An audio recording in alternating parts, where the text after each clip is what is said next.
Order the session of the Tacoma Park City Council. Will the clerk please call the roll? Mayor Stewart. Here. Councilmember Kovar. Here. Councilmember Duvalla. Present. Councilmember Costick. Here. Councilmember Siemens. Present. Councilmember Smith. Here. Councilmember Searcy. Present. Great. Well, welcome everyone. Let's see, for this evening, our agenda, we just moved slightly one item, number 8, on the resolution authorizing city manager to negotiate and enter into a lease concerning the city's temporary relocation of the library up earlier, so in the voting session, so we had all the library items together. Otherwise, the agenda is the same. Looking at our meetings moving forward, we have one more meeting scheduled before the August recess. That will be next week, July 27th. And we have a number of voting items to follow up from this week.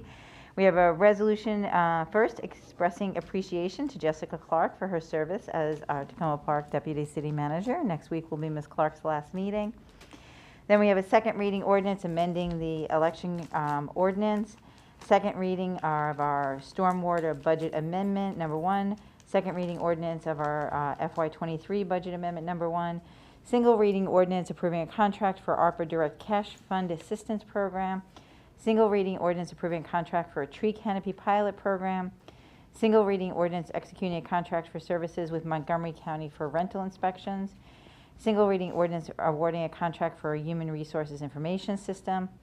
Second, single reading ordinance awarding a contract for moving services for the library temporary relocation. A single reading ordinance authorizing the city manager to enter into a contract for solar panel relocation, storage, and replacement, also related to the library project. And a resolution providing for the city council's summer recess. So that, and then we will be back in session on September 14th for our regular meetings. And now I will read for our proclamation for July as Park and Recreation Month. Whereas Parks and Recreation is an integral part of communities throughout the country, including the city of Tacoma Park, and whereas Parks and Recreation promotes health and wellness, improving the physical and mental health of people who live near parks, and whereas Parks and Recreation promotes time spent in nature, which positively impacts mental health by increasing cognitive performance and well-being and alleviating illness such as depression, attention deficit disorders, and Alzheimer's. And whereas Parks and Recreation encourages physical activities, providing space for popular sports, hiking trails, swimming pools, and many other activities designed to promote active lifestyles. And whereas Park and Recreation programs and education activities such as out-of-school time programming, youth sports, and environmental education are critical to childhood development. And whereas Parks and Recreation is fundamental to the environmental well-being of our community, and whereas Parks and Recreation is essential and adaptable infrastructure that makes our communities resilient in the face of natural disasters and climate change, and whereas our parks and natural recreation areas ensure the ecological beauty of our community and provide a place for children and adults to connect with nature and recreate outdoors. And whereas the City of Tacoma Park recognizes the benefits derived from parks and recreation resources, now therefore I, Kate Stewart, Mayor of the City of Tacoma Park, hereby proclaim that July is recognized as Park and Recreation Month in the City of Tacoma Park.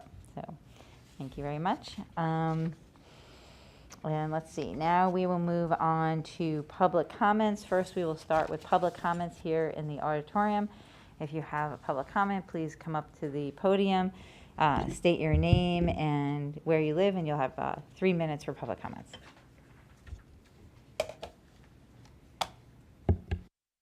My name is Bern Kelly, Ward 3. Mayor Kate, I know you spent a lot of time in a campaign, and I congratulate you for that and your service to the city, and I hope that you will continue to carry on the traditions elsewhere. I'm back this week. Unfortunately, I don't see Jamal Fox because the problem that Mr. Jarrett asked Mr. Fox to look into is the problem that new and larger pipes are being put in the ground with more inlets on Cockrell Avenue from Spring Park, which is in the middle of the drainage area that it floods, and the outfall for that drainage work is into Circle Woods, Tacoma Branch, which emanates from originates from Spring Park. The problem is the John Nevins Andrews School's parking lots and the runoff and erosion on the slope above is the major source of the runoff, as well as the areas of higher elevation out to John Nevins Andrews. But it's their parking lots. And when they moved into that school, the Estrella School, and the people who leased that building, I met with them and they agreed that they would love to have capture done and stormwater management on their property.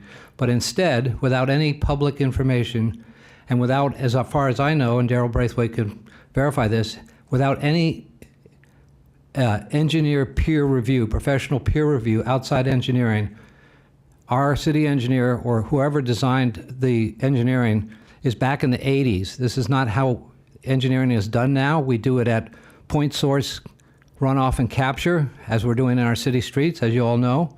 We do not make larger pipes and more inlets and then have it outfall into a stream. That is not allowed by the state. This is wrong, and 9 properties, including mine, my house will be flooded. My property will be condemned, and I demand that the project be stopped, reviewed, and not further connected. And if necessary, a riser be put in the end of the pipe with a low flow release, and we'll just use all of that pipe capacity as a storage area during storms. With an open outfall, you've gone from a 12-inch pipe to a 28-inch pipe. You've opened up 4 new inlets.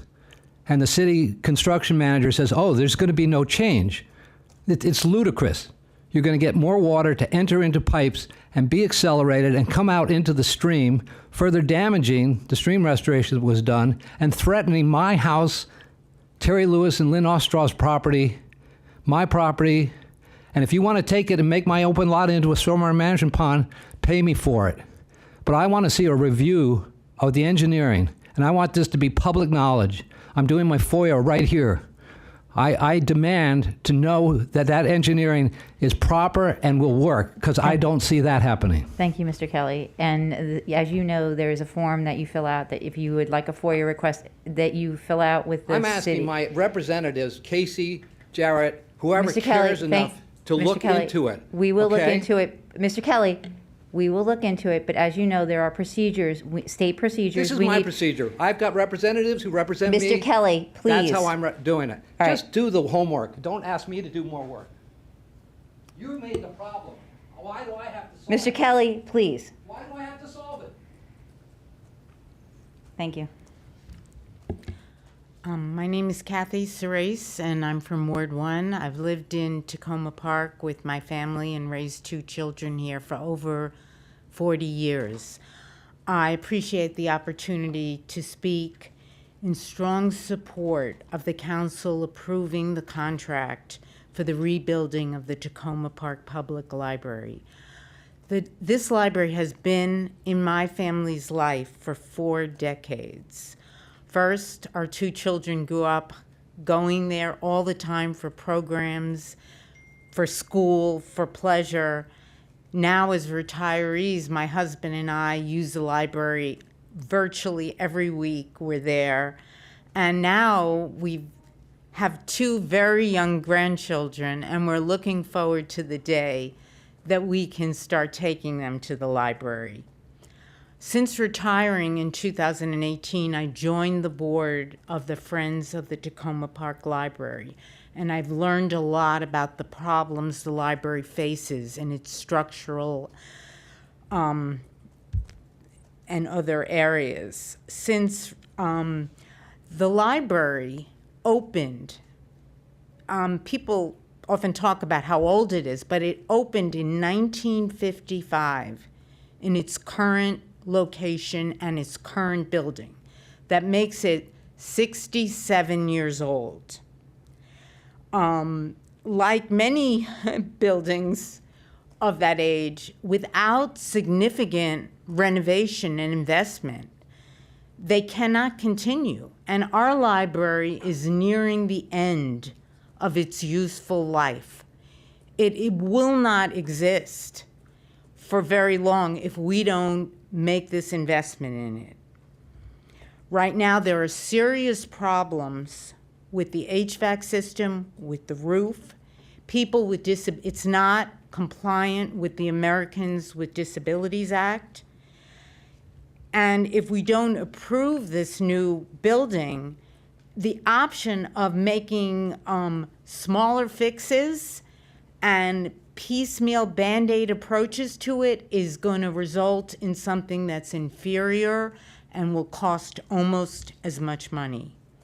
The library serves as the heart of our community. It's ideally located between 3 schools and right on the Maple Avenue corridor, where there is a lot of high-density apartment buildings, as we know. While many of us may have the option to get in our cars and drive our children or ourselves to any Montgomery County library we choose, not everyone in Tacoma Park has that option. Also, many people do not have a computer at home or Wi-Fi access. And for them, the library isn't just a nice community resource, it's essential. Thank you. That's 3 minutes. Oh, I'm That's sorry. okay. Well, I just want to say one more thing. This project has been in the planning stage longer than I've been on the board of the Friends. A lot of money's been invested in it already. Project manager's been hired. Everything is all set to go. The bond money has been borrowed. The time for approval is now. Thank you so much. It just does that whenever she wants.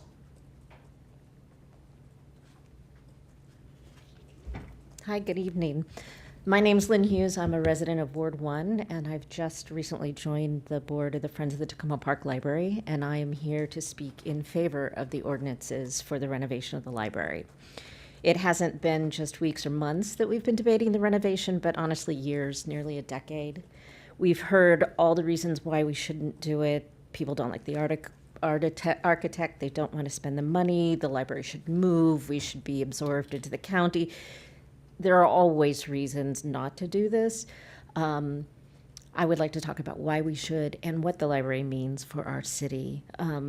First, quickly, I'd like to add that after speaking with Kate, Peter, the library staff, listening to last week's presentation, I have full trust that the city staff has made a thoughtful and well-reasoned determination to move forward with Doyle.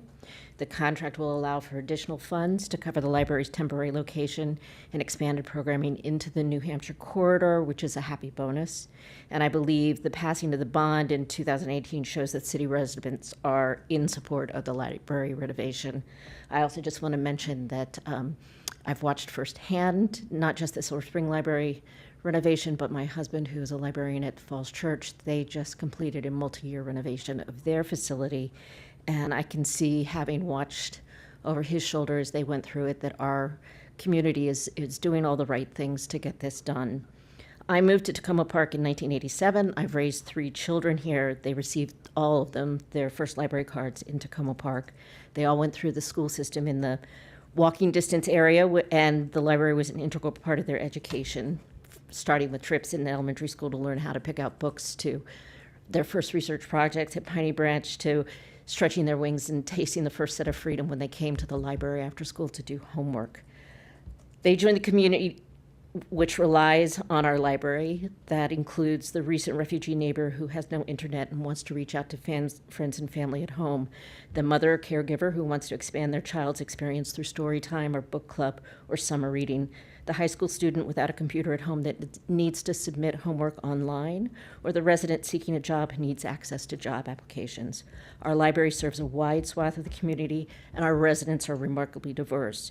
We are at once one of the most well-educated, well-read communities in the county. We certainly have more published authors than anywhere else, while we also serve some of its most disenfranchised residents. And for more than 60 years, the library stood at the center of this community. What hasn't changed in all that time is the building. When my oldest son, who's about to turn 33, first became a patron, the library had already outgrown its space. There was not enough shelving. The staff operated without proper offices or meeting rooms. There was never enough space in the building for those who wanted to use it. And only, over the last 30 years, it's only gotten worse. In a community where we pride ourselves on our progressive nature, on meeting the needs of those who live here, why are we settling for the bare minimum? Is it okay for the library staff, as they work so passionately and tirely, to have to settle for subpar conditions, or for our residents who rely on the library for its services to be limited by the outdated nature of the building? Thank you. Thank you. It's time we had a library that represents the community. Thank you.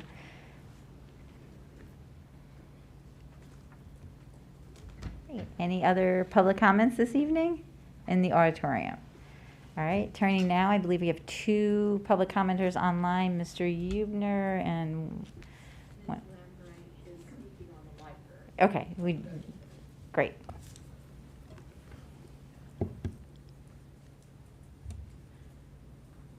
Ms. Lambright, you can speak. Okay, thank you. So thank you for the opportunity on the library construction project. My name is Gina Lambright. I am also a member of the on the board of the Friends of the Library. I have testified previously in support of the new library, and that is what I would like to communicate to you again tonight. My family has lived in Takoma Park almost 13 years, and I think our experience mirrors that of many Takoma Park families, those that have lived here much longer than us, like Kathy, and those who have joined the community more recently. The library is central to my kids' experience and understanding of community, as it is for so many Takoma Park kids.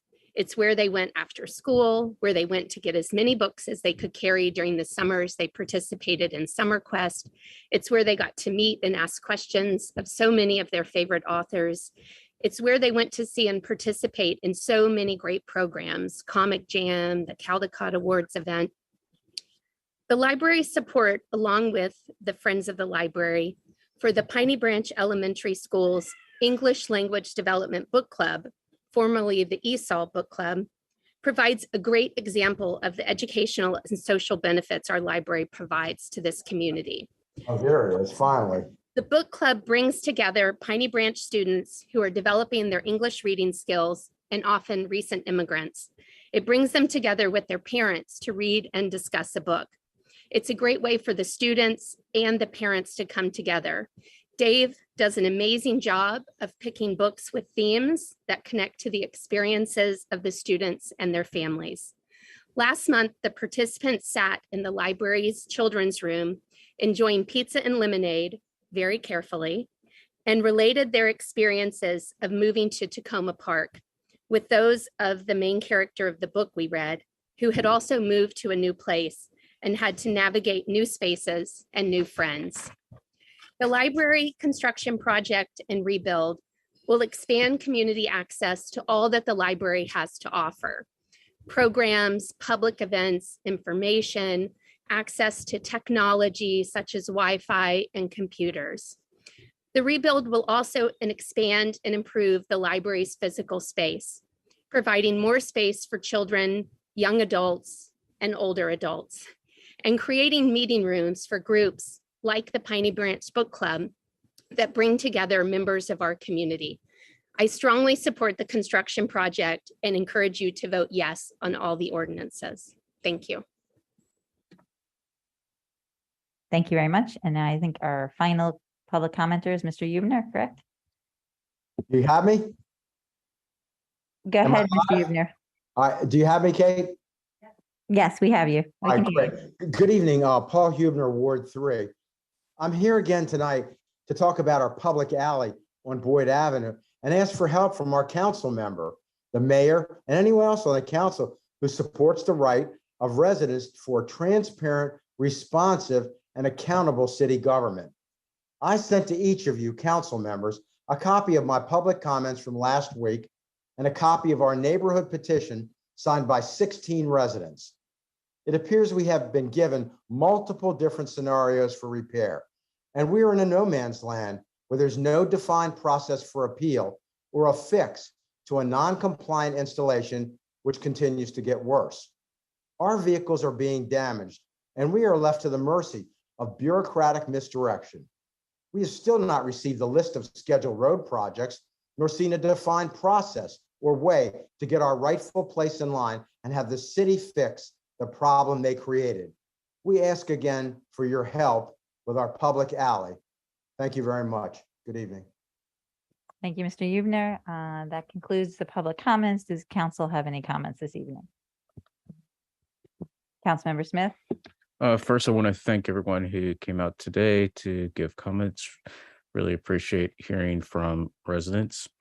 First, regarding Mr. Kelly, if staff can immediately look into his issue and if necessary, stop work on this project to make sure that there isn't any damage to his property or his neighbor's property.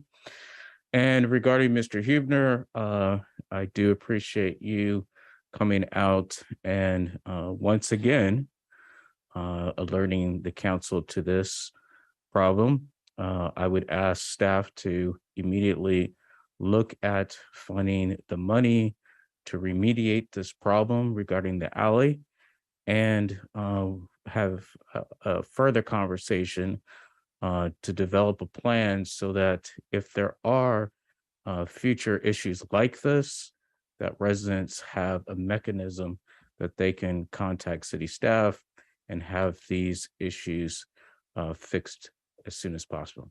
Thank you. Any other city council comments? Councilman Searcy? Great. Good evening, everyone.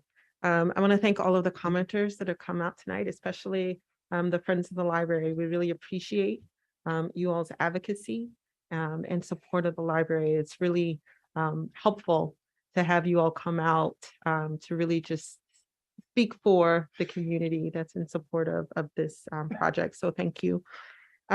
Also, just want to again remind folks about the Crossroads Farmers Market that happens on Wednesdays. The pupusas are amazing. I promise you, you will love it.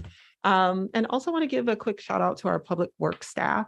The staff has been really great. We have so many different projects that are going on, especially Ian and Daryl and Marty, between all of the tree work and the sidewalk work, as well as the work that we have with the striping in the New Hampshire Gardens community.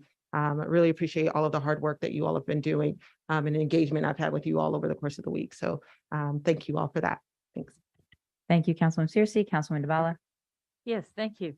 Couple things. Thanks for the library comments. I love the library. But what I wanted to tell people, particularly people on the council, the Chesapeake Bay Policy Committee met last week, and we are preparing for an EPA state and COG members meeting in September. And of course, one of the topics is going to be stormwater money and infrastructure money. And in particular, trying to focus on states taking action with EPA funds that are passed through, because a lot of smaller communities, ourselves included, can't just go to EPA to get the money. So if any of the other council members or city management have thoughts about what we ought to be communicating as a COG committee to EPA and the states, let me know. So that was the first thing. The second thing is just thank you to the city staff, all of the city staff, for doing all of the items so that we can take an August recess. And I do hope, though, that in September we can return to our normal preparation and posting of agenda items and materials and get back ahead of the curve. That would I realize this has just been a tough stretch, but that would be really great. I wanted to thank everybody in Tacoma Park who got out to vote in the last few weeks. It's very important to me as a city council member that we elect folks that are responsive to our concerns here at the local level. So that does get out of the city election box. But it's important. And I just wanted to thank everybody because a lot of folks came out. And last but not least, continuing the tradition that we seem to have on this council of letting each other know what our plans are in the fall. I do intend to seek re-election for Ward 2. And I just thought this would be a good time to let everybody know. And that's it for me. Thank you. You, Councilman DeBala, and now Councilman Costick. Good evening, everyone. First of all, thank you to those of you who came out to comment tonight. Really appreciate you sharing your views and being engaged. And as Councilmember DiBala was saying, I had the chance to be out around the polling site yesterday here just across the street at Piney Branch Elementary, and it was just so great to see people participating in democracy and being engaged and making their voices heard with their votes. So whether it's public comments or votes, it's just so important. And thank you to all of you who are doing that. I just have one kind of update from our Transportation Planning Board meeting that we had today. We didn't take any significant action, but one thing we did do was adopt the transportation set-aside grant funds, which we do separately for Maryland, Virginia, and the District of Columbia. And it's about $5 million that goes to different small, usually relatively small projects for the planning of projects related usually to improving bike and ped infrastructure rather than kind of car-focused projects. And so we approved, in this case, only one project that is going to use the entire chunk of the $5 million. It's a great project north of Frederick. It's a new bike and walk trail. But one of the things that came out as part of this process is that MDOT has a restriction on how those funds are used that requires any project to be fully funded. And so we were not able to give a portion of the funds to that $5 million project and then still fund some of the smaller projects, which were only about asking for about $100,000, so much smaller amounts. We basically weren't able to kind of split that and award a number of different grants. We had to just choose between one or choosing the others and leaving some money on the table. And so this is, I think, an issue that I'd love to see MDOT take a review of. And I did ask MDOT to give us a report back at the next Transportation Planning Board meeting and to kind of look at why that is their policy and if they can make amends to that. So we'll let you know if we hear anything more on that, but that's one thing I think would be really helpful as we move forward with grants related to that. And that's all for me. Thank you. Thank you very much, Councilmember Kovar. Thank you, Mayor. I just wanted to briefly express my appreciation to those who spoke in support of the library project, Kathy Ceres and Lynn Hughes, along with Ms. Lambright. And I think we can sometimes get bogged down in discussions of the budget and some very technical kinds of elements and logistical and construction kinds of questions. And that's important and we do need to, but I think the comments that we heard stepped away from that and underlined the importance of the project and the facility as a really vital resource here in the city that is of benefit to people and residents of all kinds and all ages and all backgrounds here in the community. So I just want to say I thank those who did speak for bringing in that aspect of the project and underlining the fundamental purpose for the project and for why we're doing it. So thanks. Thank you, Councilmember Kovar. I want to extend my thanks as well to everyone who spoke on behalf of the library project. I think as many of you know, I share your sentiments very much, and you've made my life easier, so my comments can be really short when we vote tonight. So thank you so much. I also want to follow up. I did talk extensively with Mr. Eubner last week regarding the Boyd Avenue project. I want to thank our Director of Public Works for providing more information on that. I am working closely with Councilwoman Costick on looking into that situation and how it can be resolved. So I just want to thank our Director of Public Works for her responsiveness, and we'll continue to work with Mr. Eubner and the residents on Boyd Avenue. And I thank my colleague, Councilwoman Costick, as well for continuing to work on that. In addition, when I was talking to Mr. Eubner the other day about this issue, he mentioned that when council members and myself are speaking, he doesn't see the closed captions, which I'm not sure, because I see closed captions here. And so it may just be something we can look into. I know the City TV is working on expanding our accessibility issues. So if we could just add that to the list and maybe somebody can loop around again with Mr. Eubner regarding the lack of closed captionings when he's watching the council meetings.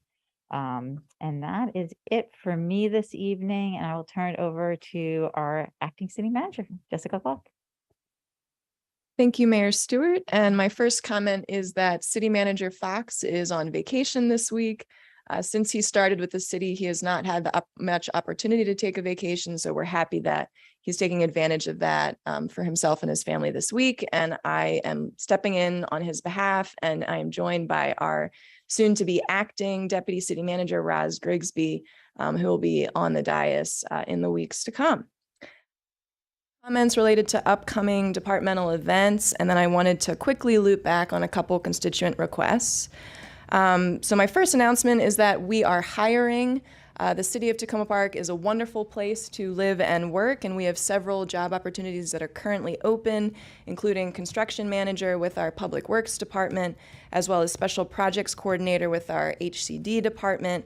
So tell your friends, tell your family, and visit our career opportunities page at tacomaparkmd.gov/careers. I'd also like to highlight that the Tacoma Park Library has distributed 10,000 COVID-19 rapid test kits over the past few months, thanks to supply from Montgomery County. Our supply was just re-upped by just over 2,000 test kits, so you can stop by to pick yours up during the library's regular hours, and thank you to Director Jones for getting those out the door. Our Tacoma Park Police Department has 2 important community events coming up that you should know about. We have our annual National Night Out on Tuesday, August 2nd, which is our annual event to increase public safety awareness and bring our community together. And our police department is also offering a back-to-school backpack donation drive, which runs from July 19th to August 19th. And donors are asked to purchase a backpack and fill it with 1 or more basic school supplies.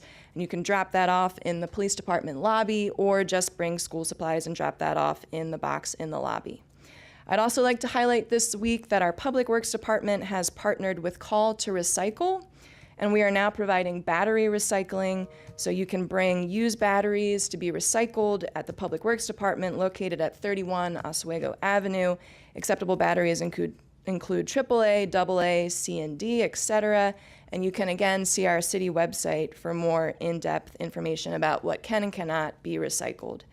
And just to loop back on Mr. Hubner and Mr. Kelly's requests, I know they've both been attending the last 2 weeks, and these are very important issues to them. So I did just want to speak to that a little bit, just to communicate that staff are actively working on both of these issues, and we have actually already done follow-up since last week. So for the Boyd Alley issue that Mr. Hubner was inquiring about, Director Braithwaite did provide council with a full briefing on that this week, as Mayor Stewart mentioned, and this project is a project that could potentially be added to the fiscal year 2024 list of projects, but because it is not an ADA compliance issue or a new sidewalk, it is a new project. It was not included in the fiscal year 2023 budget process, and we do need to identify funds for that project, which is why we aren't able to provide a timeline yet. And the cost estimate for that project is about $15,000 to $20,000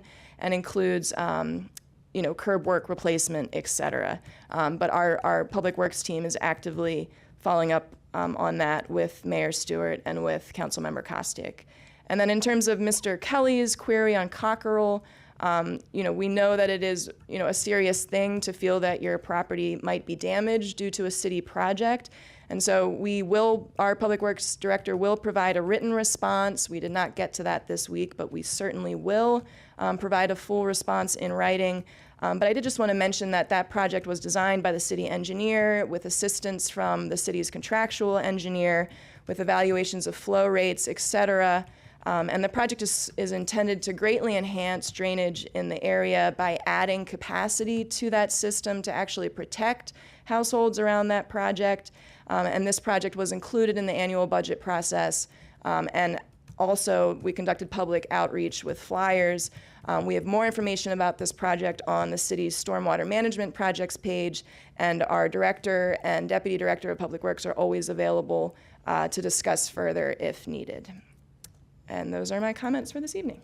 Great, thank you very much. And I just want to say, whoever flicked the appropriate switch. Mr. Hubner says the closed captions are now working tonight, so thank you very much. So one problem solved. Excellent. All right, next item, we have adoption of minutes this evening. Would someone like to move adoption of minutes from January 19th, January 26th, and February 2nd? Councilmember DeBala moved. Do I have a second? Councilwoman Searcy, any changes needed? Any revisions? Not seeing any. All those in favor of adopting the minutes, please say aye. Aye. Any opposed? Any abstaining? All right, minutes. Now we'll move to our voting session. The first items we will deal with have to do with awarding a contract for library construction, and I will turn it over to our acting city manager. Great. Thank you, Mayor Stewart. So since our meeting last week, there's really been no material change to the ordinance, with the exception of we did revise it today to list the exact total amount for this project. I do have Director Eubanks and Director Jones with us this evening in person to answer any final questions that our City Council might have. But I did just want to review what was presented by Director Eubanks last week. For anyone who may have missed that presentation, it is posted on today's agenda page, and so I encourage you to look at that presentation. It's chock full of information that our council members had to review. But last week, on July 13th, Director Eubanks presented on the community impact of this long-awaited project, on the costs of the project. Last week, we discussed the hard costs related to construction, as well as staff costs related to adjusting city services to accommodate the construction. We talked about inspection and material testing required by Montgomery County. We also talked about the overall timeline that we expect for staff relocation and completion of construction. Director Eubanks also gave an overview of our request for bidder qualifications process and how we selected Doyle Construction, the criteria and scoring that we used. And Director Eubanks was joined last week by representatives from Doyle Construction, from RRMM Architects, and Arcadis, and answered questions related to the library's stormwater infrastructure, project timeline, and general qualifications and their approach to the project. So all of that is available online. You can review the presentation from last week, but it was a lot of information, so there's been a lot of back and forth between our staff and council over the past week just to kind of absorb all of that information. I think one of the main takeaways that I just want to reiterate before the vote this evening is that the fact that the updated cost of construction was lower than we expected has really opened up a lot of opportunities for continuity of services for library staff and for other departments. We now have funding available for improved staff and materials relocation throughout the construction period. So that's really great news, and Director Eubanks went through that in detail last week and is prepared to answer any questions on that this week.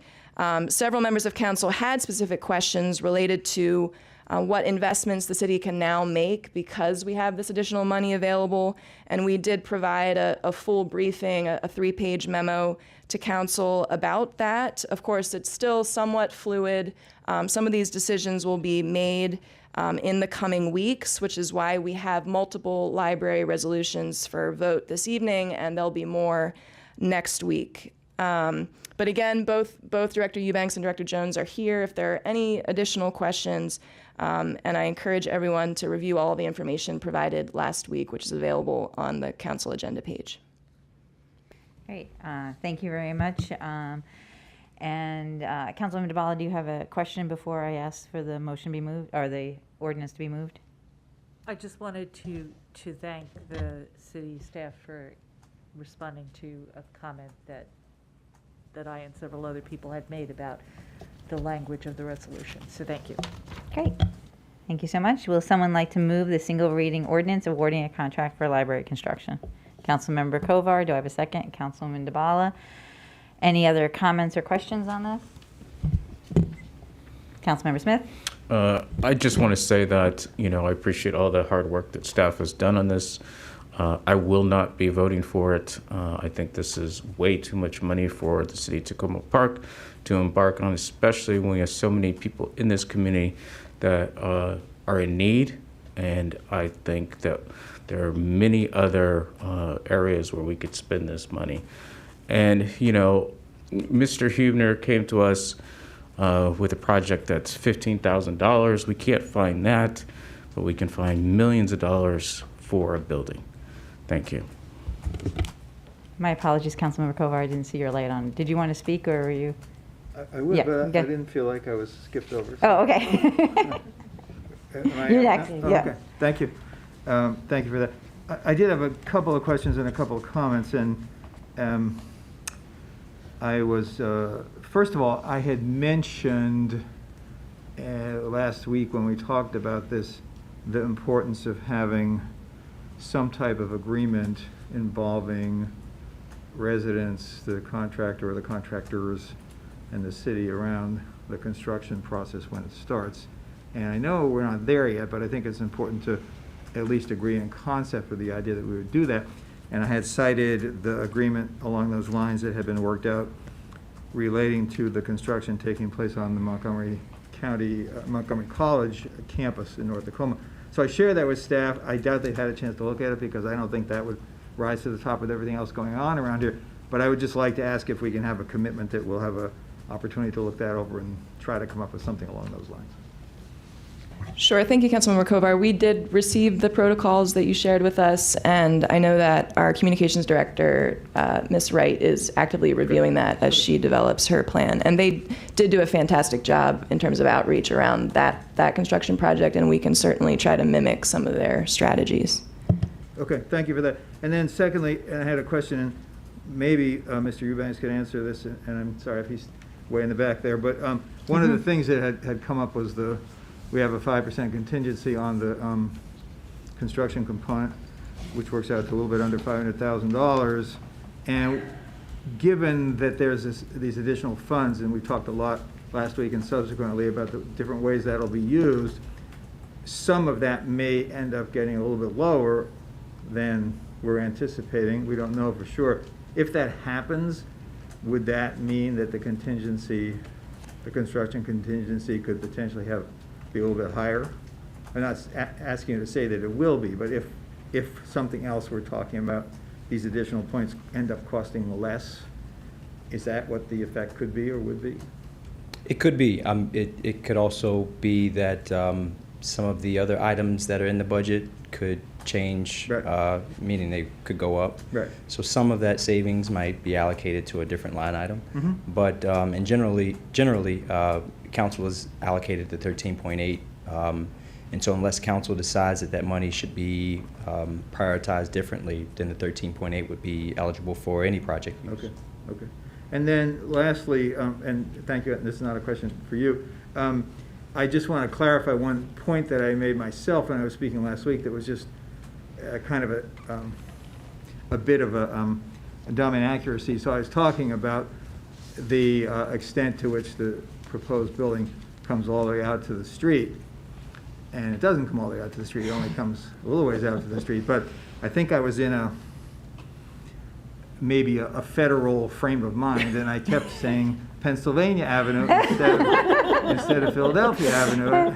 I think I do know the difference. So I just wanted to clarify what I was trying to say. And if you go on to it's page 19 of the presentation that was made last week, you can see the schematic drawing of the new structure and the curved part, which is basically the newer part, the squared off part, still the same footprint.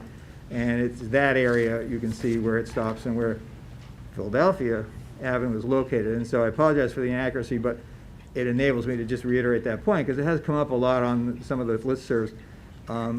It gets bigger, but it wouldn't come all the way out to Philadelphia Avenue. So I just felt compelled to correct that. Otherwise, Mayor, that's all I have. Thanks. Thank you, Councilmember Kovar. We just thought you were giving yourself a promotion. Councilwoman DeBala. Yes, thank you. I don't have any specific questions about this item. I will vote for it. I am pleased that the bids, particularly the one that has been recommended, are under the amount that we allocated. I'm comfortable with the package of funds we allocated, and I'm glad there's flexibility within that now for some of the things that might have had to go by the wayside that I don't think are extras. So I'm good with all that. And I want to restate something I said at the time that we allocated the package of funding, which is I really do think that this library serves the very people who most need support in this community, among the rest of us. And it's a good use of money, I think, to put it towards the library, towards services that are directly for the more vulnerable residents of our community, as we heard from several of the residents that came to speak tonight. So that I'm happy to vote for this. Thank you. Thank you, Councilwoman DeBala. Councilwoman Costick. Thank you. I want to thank staff for all of your work on this, and to the residents who came out to comment on it and your work on the Friends of the Library as well. Really excited to have this before us. I think this is something we've been talking about for a long time, and we started the planning process a decade ago. So it's really exciting to see this coming to fruition now. As Councilmember DeBala said, I am pleased that the bid came in lower than what we had expected, and I'm happy to see that it will then provide us with some of the flexibility that we'll be able to have that continuity of services and to be able to ensure that we do the transition in the right way and we continue to keep people connected to the services that the library provides. And I do think this is a really important use of funds that will continue to give back and to give the space for our community to be able to serve the needs of our residents for a very long time. So I'm very excited about this project. Thank you. Thank you, Councilman Searcy. Hey, good evening. So I want to echo my colleague's sentiments. When you think about what some of the lower to moderate income residents in our community need, access to resources such as computers, printers, places, safe places for their children to go after school when they're working and they have to try to pick them up. And the library provides that. It provides that for our residents right now, but it provides that for residents in the future. And so providing more capacity, providing a more welcoming environment, only helps not only those that are in need, but our city as a whole. So I'm in full support of this project, although Director Eubanks, I would love it even more if we came in under budget. I know we have a lot of contingencies. Let's just try to stay on. Let's just stay below budget. That would be like icing on the cake. But I am so grateful that we have the city staff that we have, and they've put so much thought and so much energy and so much time into really structuring a project that I feel really confident we would be able to execute. So again, I'm in full support of this project, and I thank all of those that have been working on it. Great, thank you. Councilmember Siemens. Thank you, Mayor. And I just would like to say that I do fully support this project, and for all those reasons that Councilmember Searcy just listed and talked about. I'm also in support of her request that we come in under budget. I'm also maybe a little more pragmatic. I look forward to the completion of the project. Thank you. Thank you, Councilmember Siemens. And I just want to also say that I am so glad that we are taking this vote tonight and moving forward with this project. When I first got on the city council, it was in 2014, right after we had done the assessment. And each city council, we have worked and moved this project forward. There have been some close calls over the years, and I remember when my children were going to the library, and I can say with all honesty, it meant the world, especially to my son, to have a place to go in our community where he felt safe, he felt heard, and really respected by our city staff. And I know, talking to other young people in our community, that that is what it serves for our families. And I cannot think of a better way to be spending our resources than to improve it and make sure it continues for future generations. And the idea that your grandkids are going to go to it is amazing to me. So thank you to the Friends of the Library for being there with us on this journey and continuing with us. Thank you, Director Eubanks. As many people have noted, I will not be mayor in the city come November, but knowing that this project is in your hands gives me all the confidence in the world that we are going to see it through. And so I thank you for that. And it is with great joy that I'm going to vote yes for this ordinance tonight. So with that, since it's a single reading ordinance, I'm going to ask the city clerk to call the vote. Councilmember Kovar. Aye. Councilmember DeBala. Yes. Councilmember Costick. Yes. Councilmember Siemens. Aye. Councilmember Smith. No. Councilmember Searcy. Aye. Mayor Stewart. Yes. All right, we have two other items related to the project as it moves forward. The first is a single reading ordinance awarding a contract for inspection and testing services for the library construction. We reviewed this last week, and I don't know if the acting city manager has any comments on this one. Sure. So, Mayor Stewart, again, this ordinance has not changed materially from last week, with the exception of today we did add a dollar amount estimate. This is the Montgomery County Department of Permitting Services requires that we contract with an inspection and testing firm. So we weren't able to do so until we knew that the project was moving forward. Now that it is, we are, of course, looking to contract with a firm so that we're fully in compliance with the county code and the International Building Code. And so we've included the budget amount in the ordinance. And we're seeking authority to enter into that contract from council this evening. Thank you. Councilmember Kovar, did you have a question? Or is that No, sorry.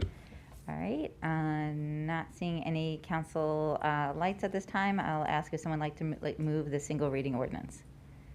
Councilwoman Searcy moved. Do I have a second? Councilman Costick second. Any other questions or comments? Seeing none, it's a single reading ordinance. I'll ask the clerk to call the vote. Councilmember Kovar. Aye. Councilmember DeBala. Yes. Councilmember Costick. Yes. Councilmember Siemens. Aye. Councilmember Smith. No. Councilmember Searcy. Aye. Mayor Stewart. Yes. All right, and then we were moving up on the agenda, the resolution authorizing the city manager to negotiate and enter into a lease concerning the city's temporary relocation of the library, and I'll turn it over to the acting city manager to discuss this. Sure. Thank you, Mayor Stewart. So this resolution was really a recommendation from the city attorney. It's been a while since the city has needed to lease property for any given purpose. When the city does lease property pursuant to City Charter Section 401B41, council must approve the city's involvement in the transfer of any real property interest. The purpose of this resolution is for council to grant authority to City Manager Fox and to the city attorney to negotiate the best deal possible within certain parameters for a commercial space for the relocation of library staff, as well as for use by other departments during the upcoming renovations of both the recreation department, the media lab, the library itself, and also the atrium community center renovation. Really, this is a timing issue. We obviously did not want to enter into a lease before we knew that the project was moving forward and that we had the budget for it.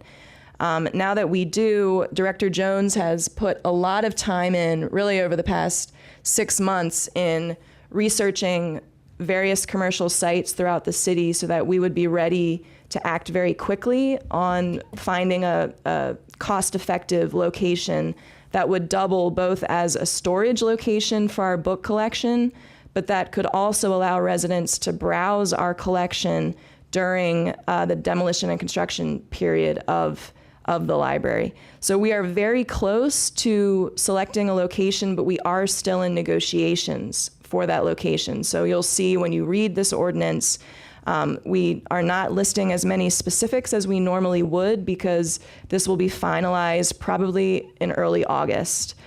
So we're asking for council to grant us the authority to seal the deal during the recess and not delay until September. Because if we were to do that, it would mean that demolition could not start as planned in September. Really, we need to get the library cleared out by the end of August. And Director Jones and her team have been running scenarios for months in terms of the best way to do that. So we are ready to run on this, but we haven't quite finalized the lease. So that accounts for the phrasing of this ordinance. I'll also add that council members DeBala and Kovar had expressed an interest in potentially, although we don't want to undermine our negotiation ability and state an exact amount, we may want to add a phrase at the end that provides some very broad parameters in terms of the cost, but of course this is within the overall budget, and the city clerk is prepared to make an edit right now if needed, and that would be the only edit that I'm aware of from council. Thank you for that. Councilmember Kovar, did you want to suggest the edit or have other questions? I don't have the specific edit because we did have an exchange of emails, and I don't want to have anything in there that's going to constrain the ability of staff to successfully conclude the negotiation, because I think it's an important point to do that in a timely way that meshes with everything else. On the other hand, my concern was more that it just appeared to be very open-ended, and I don't think anybody is saying that we would spend an amount that would push this outside the agreed-upon budget. If that's the case, it struck me there ought to be a way to say that, which could make that point without hurting the negotiations. So if there's a suggestion from the staff, certainly would be open to it. Sure. So we did list an estimate last week in our PowerPoint presentation. So we'd be fine with stating within range of staff estimates towards the end of the ordinance without naming a specific dollar amount as one option. So what would the specific? Yeah. What would the specific language say? So do you have it? Okay. Yeah. Do you need me to read it? Sorry. Or do you have it, Jesse? I have it Okay. pulled up. Yeah, sorry.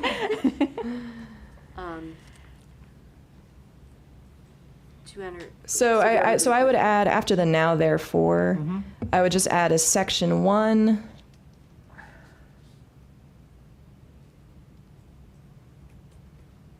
Yeah, stating that the city manager is authorized to enter into a lease on behalf of the city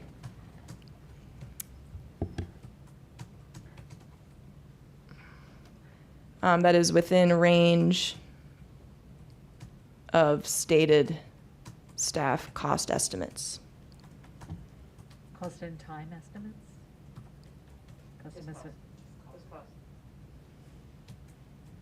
Well, can we say the cost estimates presented by the staff at the July?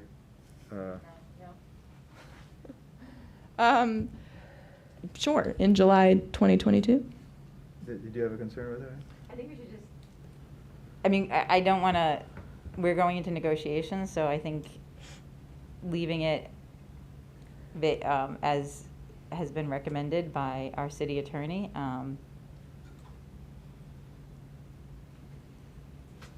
Okay. The city attorney is he available. Is he online already? Okay. He is, yes. Mayor. Yes. Thank you, Mr. Kornberg. Yeah, and I understand that acting city managers are put on the spot. My suggestion would be to simply add the within range of the staff estimate in the appropriate place in the resolved clause. You wouldn't need to add a section 1. So it's just, at that point, it's just a grammatical exercise in finding the appropriate place. I can't see it anymore, and I'm trying to get it up in front of me right now. But Councilman Cole, did you want to ask your question?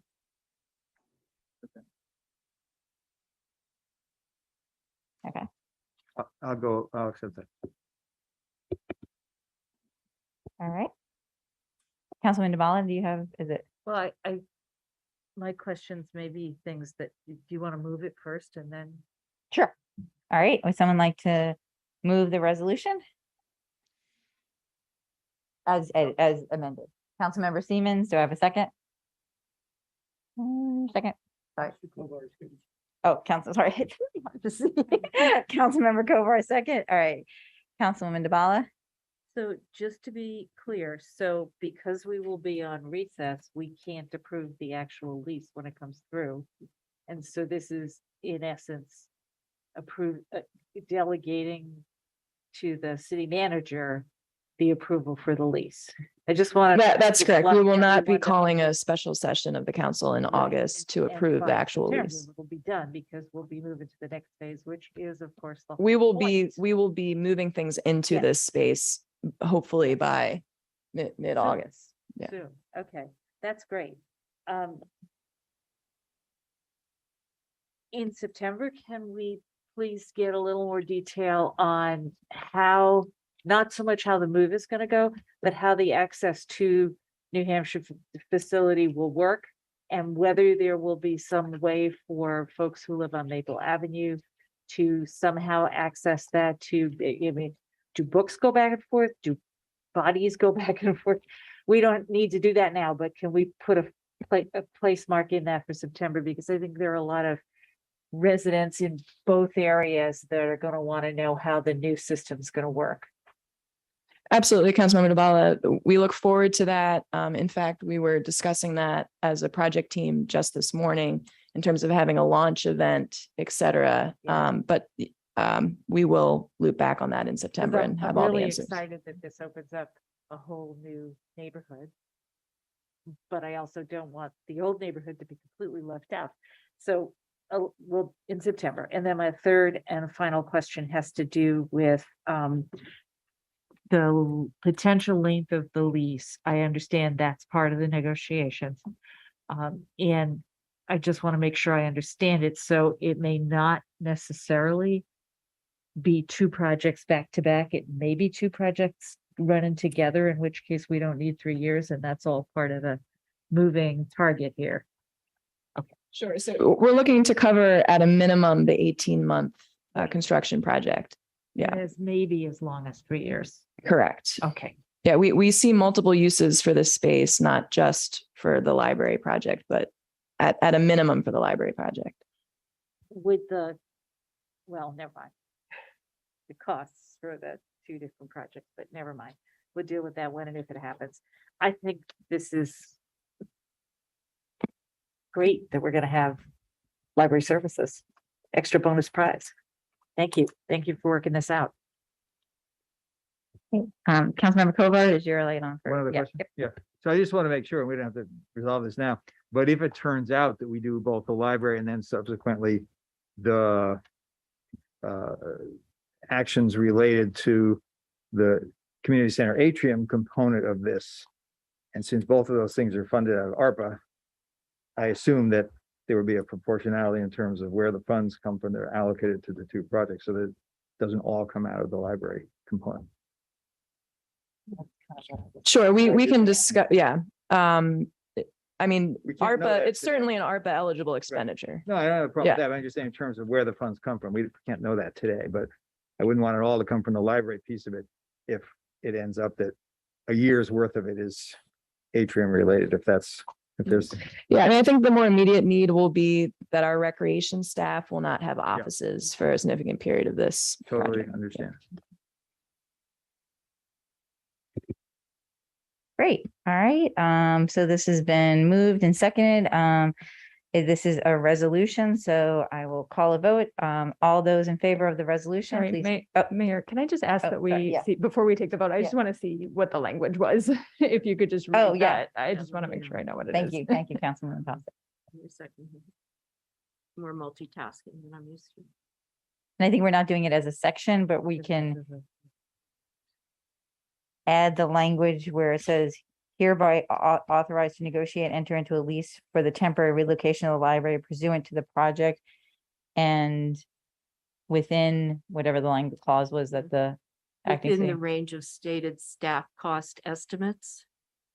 I think I have it a little backwards, but the words are there. Yeah. Yeah. Got it? All right. Awesome. Councilman DeBala, do you have a question? No, I thought we were voting. Okay. Great. All right. All those in favor of the resolution, please say aye. Aye. Any opposed? Nay. Any abstaining? All right, resolution passes. Thank you very much. And I just want to add, I am also super excited that we're going to be able to continue programming. This was not something, as we've discussed this project all these years, that we thought were going to be possible. So it's really exciting to see that. All right, we're done with the library items, and now we will move on to the single reading ordinance awarding a contract for construction management services for the community center renovation. We had a work session on this last week. I believe the item is pretty much the same as the one that we discussed last week. I'll turn it over to the acting city manager to see if there's any updates on this. Mayor Stewart, so there is no change to this item.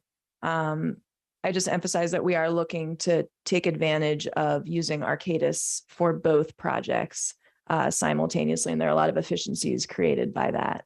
But other than that, there have been no changes. Great, thank you very much.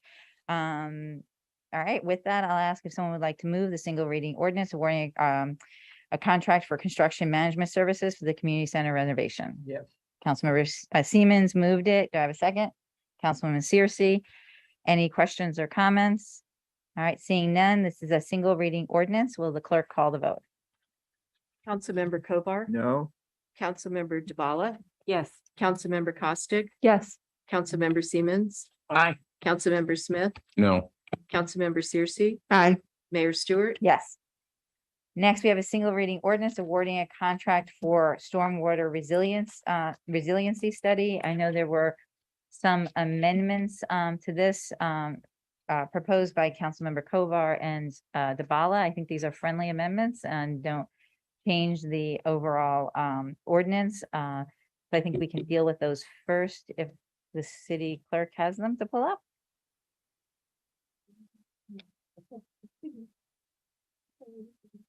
I don't know if the, Yeah. So while the city clerk is pulling those up, and we do have both of the amendments proposed by Councilmember DeBala and Kovar, and we'll be able to add those in a couple minutes. I just want to remind those watching at home who may have missed the presentation last week that we did have the vendor, the Low Impact Design Center, Representative Neil Weinstein, come last week and talk about this proposal, as well as Director Braithwaite. They covered it in detail. It's also available on the council agenda page. There are several moving parts to this resiliency study. So the Low Impact Design Center is offering not only to help the city generate a suite of potential stormwater management solutions, but also to generate a plan for addressing stormwater impacts at approximately 20 locations.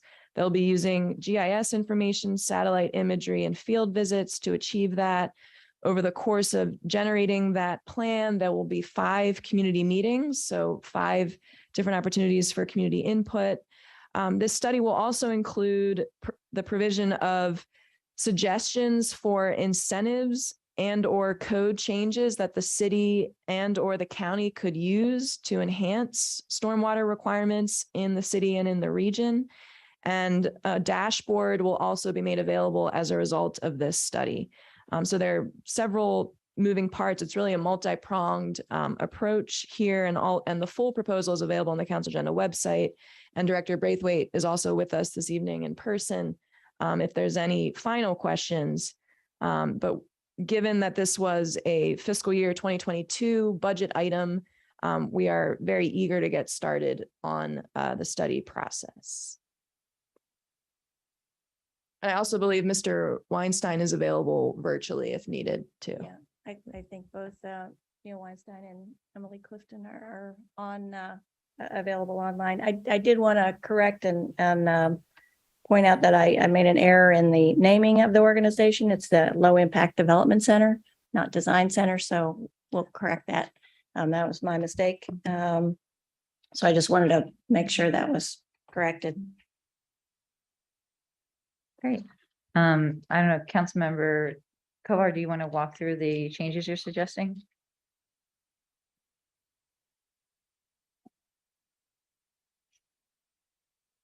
Yeah, so just to be clear, I was one of the council members who pushed for this funding, and I was very happy that it was included in the budget previously, and I'm glad that we're going forward with it now. From my perspective in particular, given that the focus, or one of the focuses of this particular study, and one of the purposes for us proposing to include the money was to look into not only stormwater in public areas, which I think is more what we've focused on in the past here in the city, but also to begin to analyze the impacts and potentially ways of addressing it, of increased stormwater flow between and among and on and across private property. I did think it was important to have a good or more robust involvement of the public in the over the course of the study process in some of the work that's being done. And so I proposed some suggestions on that, and then I appreciated that the staff responded. I thought there were 3 or 4 areas that needed some attention. One, it seemed almost as if the first meeting that's described in the attached material involved getting input from the community, and then at that first meeting telling them how everything was going to go, as opposed to getting input from them and then using that to work out the details of the study going forward. So that was one concern that I had. And I do think, and I do still, that it's important to have more ongoing discussion and interaction with residents in the community than maybe the draft was initially seemed to be saying there would be. And also, I personally think it'll be important to have opportunities for residents and people in the community to weigh in conceivably through an online opportunity, because if people can't make it to the meetings or to participate in the meetings, I don't want them to have no other ways to be part of it. And then the last piece of it is ensuring that those who speak different languages would have a chance. So I attempted to get to some of that without completely changing the whole thing so that it would have to be renegotiated. And so I think what's in red was what I was suggesting. And then I heard from Council Member Duval with some further changes, and then the staff made changes beyond that. If I ran the world, maybe it would look a little bit different, but I'm okay with where we've ended up here. And that was a long way of saying that I accept what this red line language shows. Yeah, for me, the point is for the council to commit to emphasizing that we really mean it about public engagement.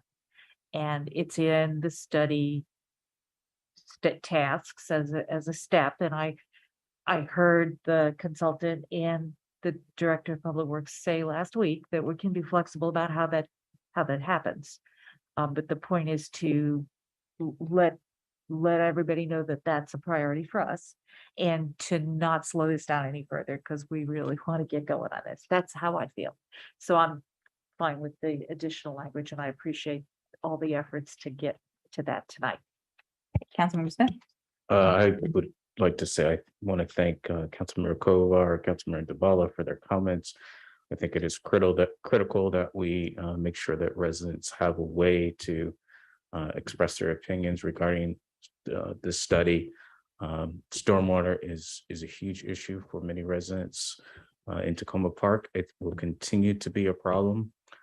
Just recently, I sent Director Braithwaite an email from the Urban Land Institute. They're hosting an event with private sector folks, developers, landlords, talking about stormwater. So I think we need to do everything we can, because we have a lot of smart people in Tacoma Park that have been working on this, bring them together and come up with best practices for all our residents. So thank you. Thank you. All right. So seeing no other comments, I will ask if someone would like to move the single reading ordinance. So with moved. can I finish, please? With the amended language. Thank Councilmember Smith moved. Do I have a second? Councilwoman Demola, thank you. Any other comments? Seeing none, this is a single reading ordinance. I'll ask the clerk to please call the vote. Councilmember Kovar, Aye. Councilmember DeBala, Yes. Councilmember Costick, Yes. Councilmember Siemens, Aye. Councilmember Smith, Yes. Councilmember Searcy. Aye. Mayor Stewart. Yes. Thank you. Thank you, Ms. Braithwaite, for that work on that. Great. Next, we have our budget amendment that we looked at last week, but first we need to convene as the Stormwater Management Board. Would someone like to move a motion to convene as the Stormwater Management Board? Councilman Searcy moved, Councilman DeBala second. All those in favor as convening as the Stormwater Management Board, please say aye. Aye. Any opposed? Any abstaining? We are now the Stormwater Management Board. We have our first reading ordinance approving the FY 23 Stormwater Management Budget Amendment number 1 and the first reading ordinance approving FY 23 Budget Amendment number 1. I know there were one or two small changes to this since our work sessions. I'll turn it over to the acting city manager. Thank you, Mayor Stewart. So there was one small material change made to the stormwater budget amendment. The Public Works Engineering Services carryover for 21,548 was reduced by 941 to 20,607. And beyond that, there were no other changes. There were several clarifying questions from several council members that we were able to respond to in writing. Thank you, and thank you for that information that was shared regarding the additional cost for website design. I believe Councilman Costa raised questions regarding the closed captioning work. So thank you for that additional follow-up. I'll ask if there's anyone who would like to move the first reading ordinance approving the FY 23. I can do them both at the same time, right? Or do I have to do them separately? I have to do separately, right? So first, I'll do them separately. All right. First, we'll do the first reading ordinance approving FY 23 Stormwater Management Budget Amendment number 1. Someone want to move that? Councilman Costick, do I have a second? Councilman DeBala? Councilman Kovar, do you have a question? Okay. All right. Seeing no lights, all those in favor of the first reading ordinance approving the FY 23 Stormwater Management Budget Amendment number 1, please say aye. Aye. Any opposed? Any abstaining? All right, now we'll move to our first reading ordinance approving FY 23 Budget Amendment number 1. Who would like to move that? Councilman Searcy, do I have a second? Councilman DeBala? Any comments or questions on that? Seeing none, all those in favor of the first reading ordinance and first reading order approving FY 23 Budget Amendment number 1, please say aye. Aye. Aye. Any opposed? Any abstaining? Okay. Next, we will move on now to our first reading ordinance amending the Tacoma Park Election Code, and we are joined by our city attorney, and I will turn it over to our acting city manager to kick us off. Sure. So this will continue council's review of the Tacoma Park Board of Elections recommendations for amendments to the election code. I know that there were several council comments last week that City Attorney Cornbrooks and our city clerk have been working to accommodate, and I believe those are already reflected and posted on the council agenda page. And Mr. Cornbrooks is here to answer any questions, and I'll turn it over to him if there's any statement he wants to make at the beginning. Otherwise, I believe council's already aware of the edits that were made and posted. Good evening, Mayor and Council. Thank you, Ms. Clark. So just to recap, and I want to make sure that it's clear that I understand there were a lot of questions that arose during the work session, and I apologize that I was unable to attend. But I've reviewed that work session, provided a response to as many of those questions as I can. And obviously, if anybody needs clarification, I'm happy to provide that tonight. With respect to what I believe to be the biggest changes that have been made to the ordinance since what was presented to you at the work session, one of the things that we've done is make sure that we've gone through the ordinance and addressed concerns that related to making sure the campaign's finance requirements imposed on candidates were also imposed on political committees. There are questions about anonymous contributions, and I appreciate council picking up on that because in the effort to streamline one portion of the code, we removed the language that indicated or suggested removing the language that indicated what needed to be done with the anonymous contributions. So that's been reinserted. And just by way of reminder, the requirement is if you receive an anonymous contribution, it needs to be submitted to the general fund shortly after the election. There are questions raised about what are we doing with political committees and why are we differentiating between political committees and how they make contributions and why they're not allowed to contribute to candidates. And there's two reasons, but the primary reason is to reduce the amount of money that's brought into a local election and also to ensure that individuals who contribute know where that money is going. And I guess the third related reason is it's much easier to track the money when you limit the contributions that way.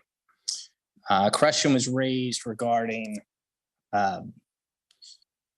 with respect to non-citizen voting, whether there's any exceptions to that, and individuals that have what is commonly referred to as a green card are exempt from that provision and may make contributions.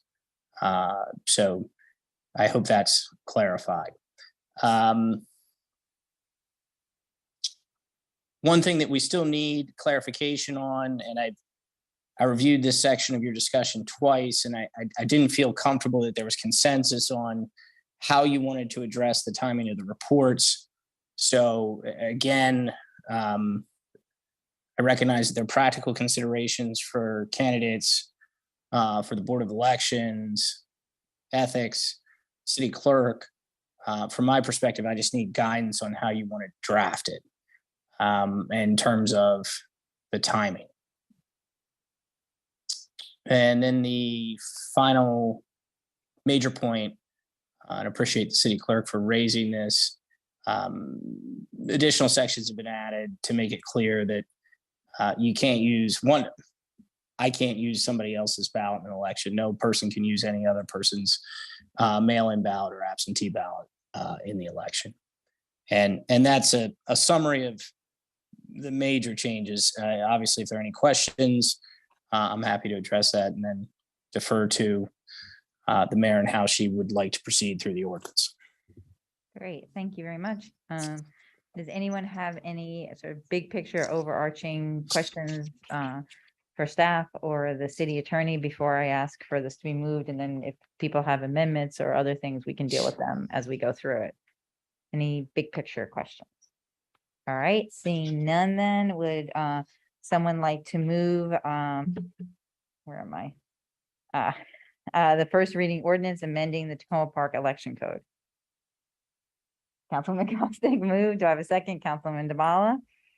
All right, are there any comments or questions or things people would like to suggest as amendments? Councilman Costick. Well, first of all, I want to say thank you to Mr. Cornbrooks and the city clerk as well for all of your work on this. And I had a chance with Councilmember Kovar and Mr. Cornbrooks to have a conversation about some of the questions we had. And that was very, very helpful to me, as well as the information you provided here. So thank you. I think from my perspective, it seems like most of the things I was concerned about have been sorted out. I do have one maybe silly, stupid question that may or may not be an issue that I just noticed when I was looking at it briefly before, and it doesn't need to be resolved tonight, but just looking at 510010B, it says only a registered person may accept contributions and make expenditures in a City of Tacoma Park election. And then a little further down in the new language, 510035, it says only a registered political committee may accept contributions or make expenditures. I think the intent there is that for a political committee to do so, it has to be registered, or for a person to do so, they have to be registered. But I'm not sure if the language reflects that entirely. It sort of sounds like only one or the other could do so. So if you could just take a look at that before the second reading ordinance, I think that'd be helpful. Will do. Thank you. Thank you. Councilmember Kovar. Yeah, I didn't know if we were gonna be going through it step by step or whatever, but I had 2 or 3 things I just wanted to ask about. And one is just a query really for the city clerk and it wouldn't be changing the language at all, but when people or entities register, and you did send me, you can see on the city website where people register, and for those who are watching, there are some people registered already. 2 questions. One, on the form, does it say this is going to be posted publicly so people can look up and know that you're going to be there? I just want to make sure that's true. And then secondly, especially when we're thinking about these committees, it could say, you know, the committee for Tacoma Park, and no one would know what that meant. And I think it says in there that the other information is kept on file by the city clerk. If someone said, well, who is the committee for Tacoma Park? I'd like to find out who they are, who started them, you know, what their address is and that kind of thing.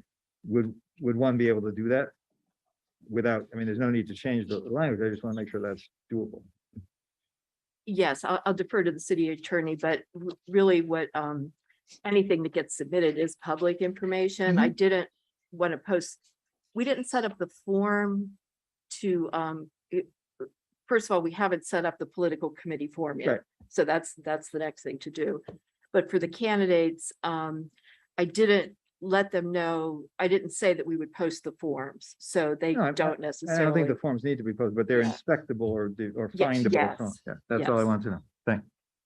And I had 2 other questions, but I don't know, maybe we're gonna go through or just do them.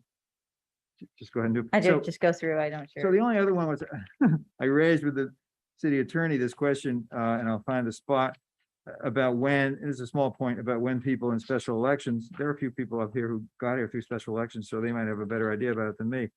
But originally it said they should register as soon as, at the earliest reasonable opportunity, and this is in 5.10.030, page 6.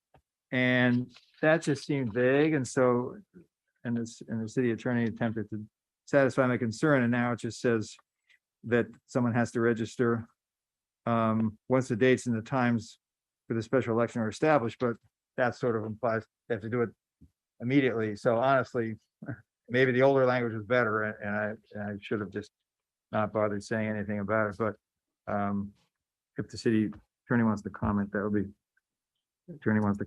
be fine. Well, I would just offer the following. There's no perfect way to address an unknown. And so, you know, if it has to be interpreted, the interpretation would be in favor of registration, because that would promote the democratic interests of all involved and the political process. Okay. Councilman Kovar, did you want to suggest having No, language return, but are you good with I'm that? okay. I'm okay with the way it is. And then the last thing I just want to say is on page 10. It looks like it's in green or blue, depending on how your screen looks and how your printout looks. So this is now a proposal, a new proposal for the spacing out of the campaign finance reports. That's the current language, council member. Okay, so I like it that way, rather than having the sort of big gap that had been there last week. And just for people's interest, what this one would do, all the gaps are anywhere between 13 to 15 days between all the different filings, from starting with the, for this year, starting with the nominating caucus and then up through the election. So that to me is nicely spaced out. So I think keeping all 3 works. I'd rather keep this than have only two and have that big gap. But I know others may have felt differently. Is that it, Councilmember Fuller? So while we're there, that was actually the one thing I had. I was gonna actually suggest if other people wanted to do this, because I actually think two reporting is fine, and to just take an amendment and cutting the second pre-election report. And just have the post-nomination report and the first pre-election report. So I don't know, I would move that as an amendment to cut lines 7 through 8 on page 10. I don't know if other people support that. But I just thought having 3 reports in such a short amount of time was overly burdensome for folks. So there's a post-nomination, as it is written now, there's a post-nomination report, 2 pre-election reports, and a post-election report. And so you are suggesting to drop which one? The second post-election, sorry, it's hard to read. The second pre-election report. So you still have a post-election report. Right. So you have the post-nomination report, and then you have a pre-election report. And then you have the election, and then you have the post-election report. Okay. All right, so you're dropping the second pre-election report? Yes. Okay, but would the first one still happen at the same time or? When I looked at the calendar, I thought it was appropriate because you want enough time to look at that so that if people want to raise concerns, I mean, the reason to do this is so that there's transparency, and if there is concerns about donations, there's time to raise that. Yeah, I guess I would just say it struck me, I don't want to spend a lot of time on this, but having one for this year, say, it would be on September 26th. And then no other report until September 26th is The first one. first right, one? that would stay. Right. And then would you have, what would be the next one? It would be October 17th. Am I right? Did I just do that correctly? 1, 2, 3. Yeah, 4, right? September, November, October 17th, Okay, maybe I'm looking at the wrong thing then. right? Because it says a first pre-election report, which is filed no later than 4 p.m. on the 4th Monday preceding the election day. So if the election day is November 8th, 4 Mondays before that is the 17th. So we'd have it on September 26th and October 17th? And Yes. And then after the election? And that gives people time, if they see something, to then report it and address it and other things. And then if we, I mean, the next one would be a second which should be filed no later than the 4 p.m. on the second Monday preceding election day, which would be just 2 weeks later. And that would be on October 24th, with very little time really to review, submit something and get comments back, to investigate it before we have the election on the 8th. Did you do that wrong? No, October 31st then. Right, so it's October, sorry, thank you, Jesse. The second pre-election report would be October 31st. So it's like hardly any time. If I may, this was one of the 2 things I wanted to comment on, and I was gonna suggest that we split the difference essentially and make one, combine the second and third reports, combine the first pre-election report and the second pre-election report, just have one, but have it on the 3rd Monday, in other words, in the middle between the 2 of them. And I don't feel strongly about that, but I do. So that would then landed on the 24th, you mean? Yes, which would be enough time for folks to review and comment if that was what they wanted to do. And which would allow a little more time for fundraising before having to report it. Because I worry if there's a big gap before the election of several weeks, that we wind up with a situation where something unusual happens in that period and there's not really a recourse. So I would prefer a report that was a little closer to the election day. But Well, probably.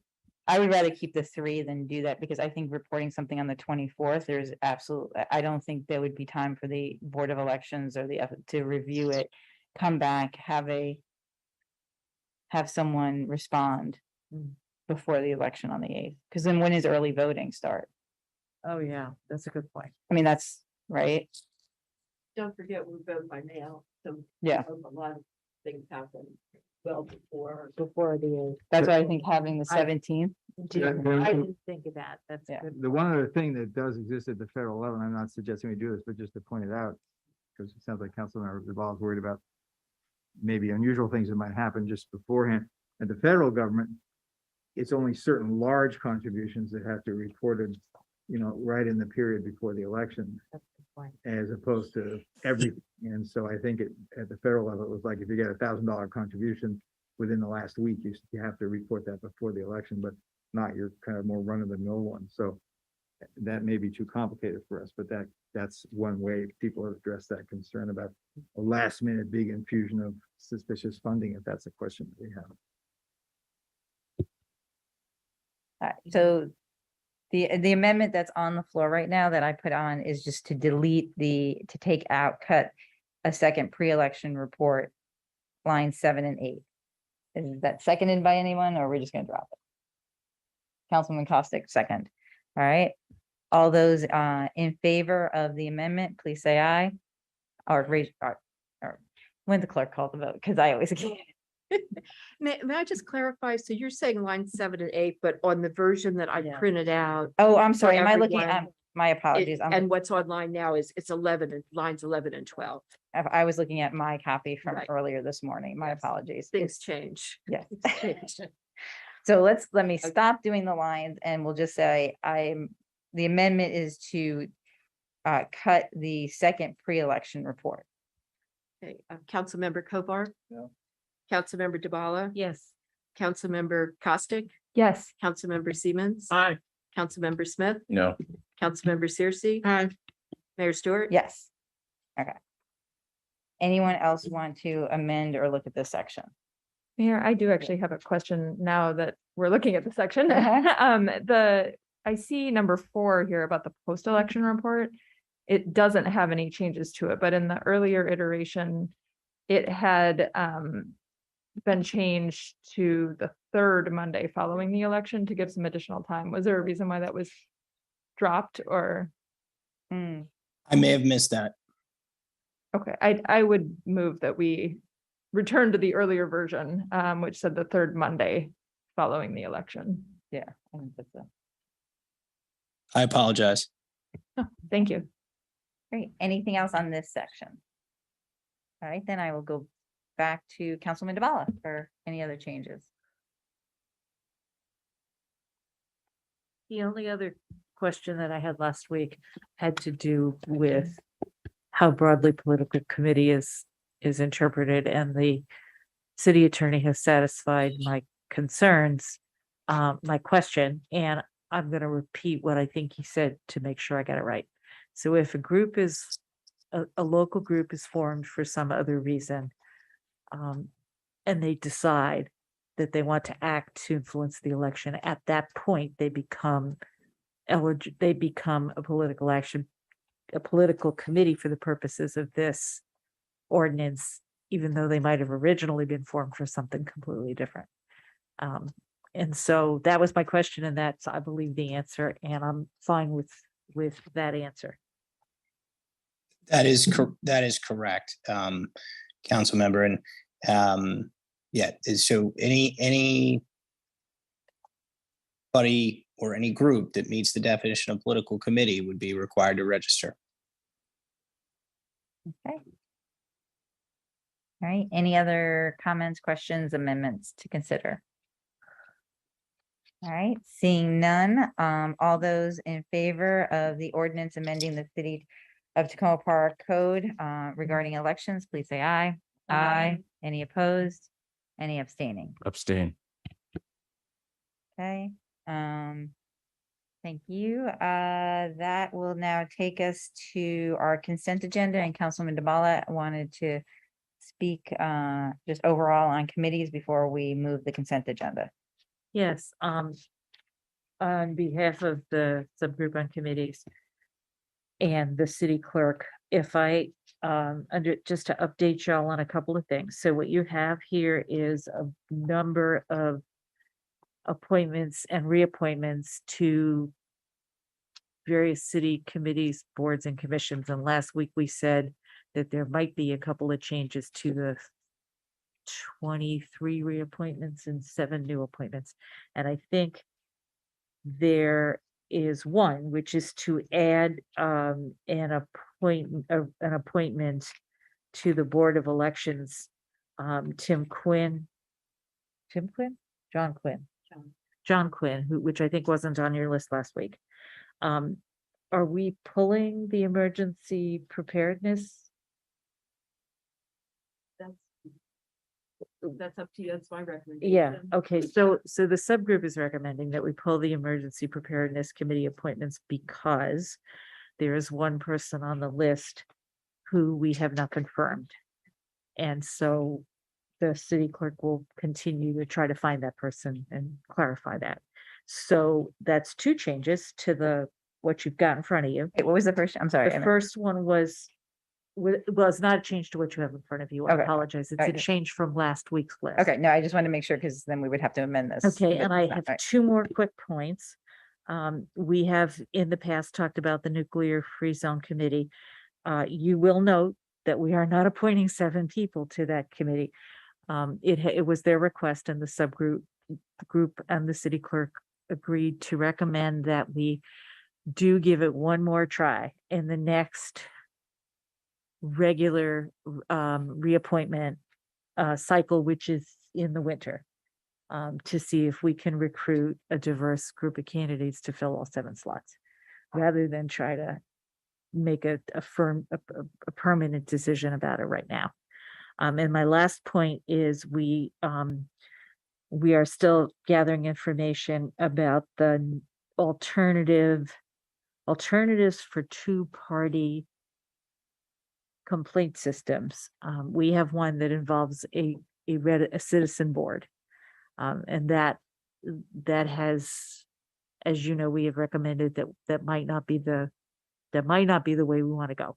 So we do still need this. The one dangling issue on committees is to come back to you with that question, with a recommendation on that question, whether to switch to a staff-driven 2-party system, no 2-party system, or recruit for the noise board and have a citizen-based 2-party system. So we're not doing that tonight, but we haven't forgotten about it.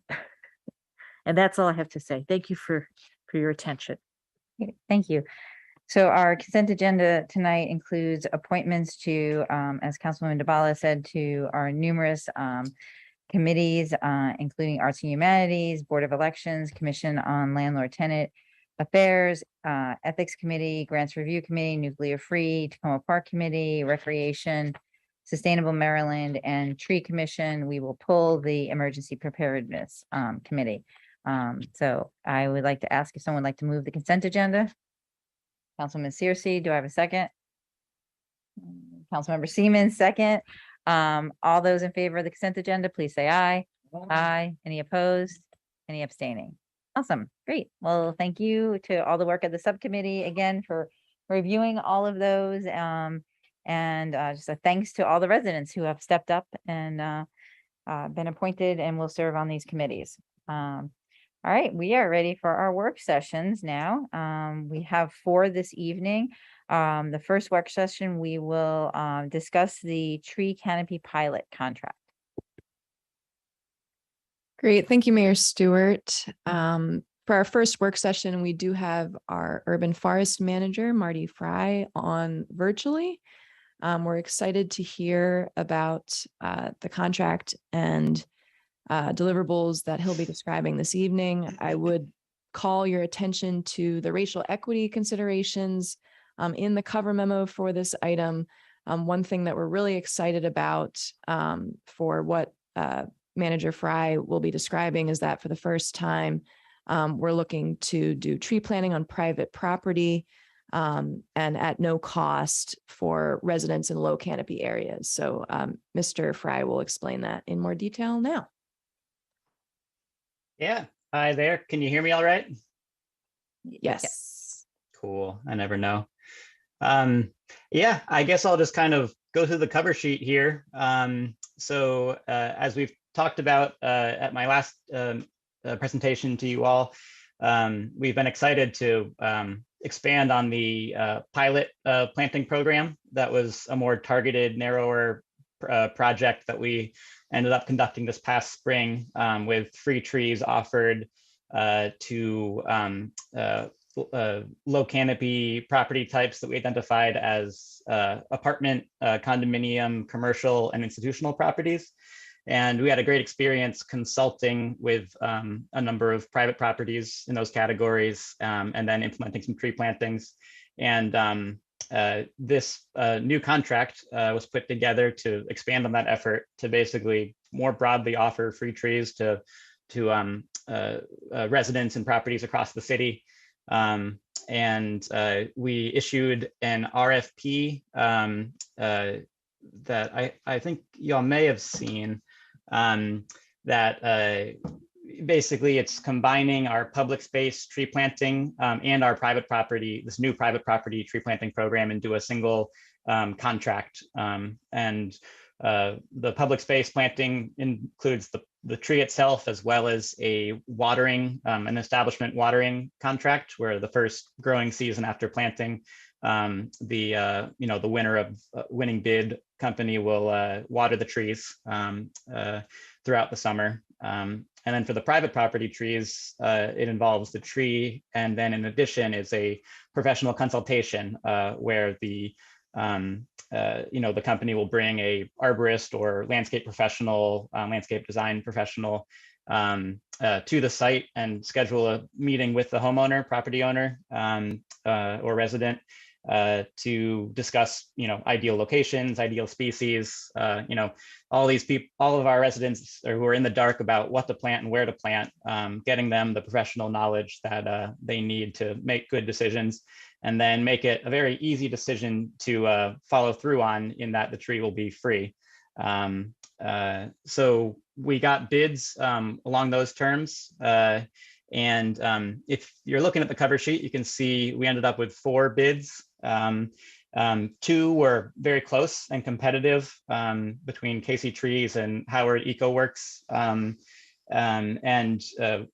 We did some further digging and basically gauged the capacity of each of these organizations and determined that Casey Trees had, while Howard EcoWorks I think is a cool organization and doing some good work, Casey Trees demonstrated a stronger capacity and track record of providing the services discussed in the RFP. And so the department is recommending that this contract, or that a contract be authorized to be entered into with Casey Trees. The terms of the RFP was that it would be a 2-year contract with the option for 2 additional 1-year periods if both parties agree after the end of the initial 2-year period. And yeah, obviously, tree planting is an essential component of maintaining a good and healthy and desirable environment in the city here. Both, as we all know, or we've discussed in past meetings, private property being one of those harder nuts to crack, in addition to public space planting. And so this program will hopefully dramatically expand our reach onto private properties, and particularly in areas where the financial burden of purchasing the trees has been an impediment to planting. Fiscal considerations, we have budgeted for this. We thought ahead and included that in the FY23 budget. So very excited that you all approved that funding, and very happy to be moving forward with that process. And then, as I just mentioned, along the equity considerations, I think the huge piece here is developing a program that really reduces and eliminates that cost of of the financial barrier to being able to plant a tree on a property. Unassociated with the services themselves in this contract, the city is going to be doing its own outreach efforts, targeting low canopy areas of the city and the property types identified before, so that we're making sure that we're really making everyone equally and fully aware of this program and doing everything we can to reach these lower canopy areas. But the service will be similar across all properties across the city in the end. So the key is, get as many of those lower canopy properties in the door so that they're aware of the program and excited to participate. And then, we pass on the applicants to the winning bid here, and then they would sort of take it from there and then conduct the consultation and the planting. That's more or less it, I think. If anyone has any questions, feel free to chime in. Great. Thank you very much, Mr. Fry. I will turn over to Councilmember Smith. Mr. Fry, I just want to say thank you for all your work on this. I'm really excited about this project. It's good that we will be planting trees on private property, especially those that do not have much of a tree canopy. I just want to reiterate that this is work well done. So thank you. Sure thing. Councilwoman Searcy. Hi, Marty. First, thank you so much for all of your hard work in really trying to increase the tree canopy in some of our lower canopy areas. One question about outreach. One of the things, and Ward 6 is one of those areas with a lower canopy. One of the things that we experienced with some of the tree planting efforts that happened in the ward earlier was the matter of property, like rental properties. So residents who are renters in perhaps some of the private property locations who can't quite make decisions around planting on those property. As part of your outreach strategy, are you planning to send notifications like to the homes, or are you also considering, especially in those cases where there are rentals, sending those notifications about the program to the property owners directly? Yeah, we're definitely going to try for an all of the above strategy here. It's obviously easier to find property owner contact information through the the official state records, and then to the extent that we have like rental business licensing records, finding property management contacts through that. But we're going to be sleuthing for homeowner or the associations that are the tenants associations for each of these buildings. If we can contact the presidents of those associations who might have obviously the residents who live there have maybe more of an interest in getting trees planted in some ways on their property. And so to the extent that we can find good contacts for residents as well, we're very excited. And also reaching out to, we're going to be reaching out to community organizations who might already have sort of contacts and kind of built kind of social capital that have connections with a lot of these properties. We've been working with Kaylee De La Puente over in your ward along in the Langley Crossroads area, and she has a lot of great contacts with a lot of the businesses there. And so I'm hoping to work as many of those channels of communication and outreach as we can. Great. No, that sounds awesome. And I think that definitely outreach to Kaylee, particularly as it relates to some of the smaller storefronts, private property business locations along University Boulevard, and also working with HCD as it relates to some of the smaller garden style multifamily properties in the area will definitely be critical. But it sounds like you have all of your bases covered. So thank you so much for all of the work that you're doing. And I look forward to seeing more trees in Ward 6. Great. Councilman DeBala.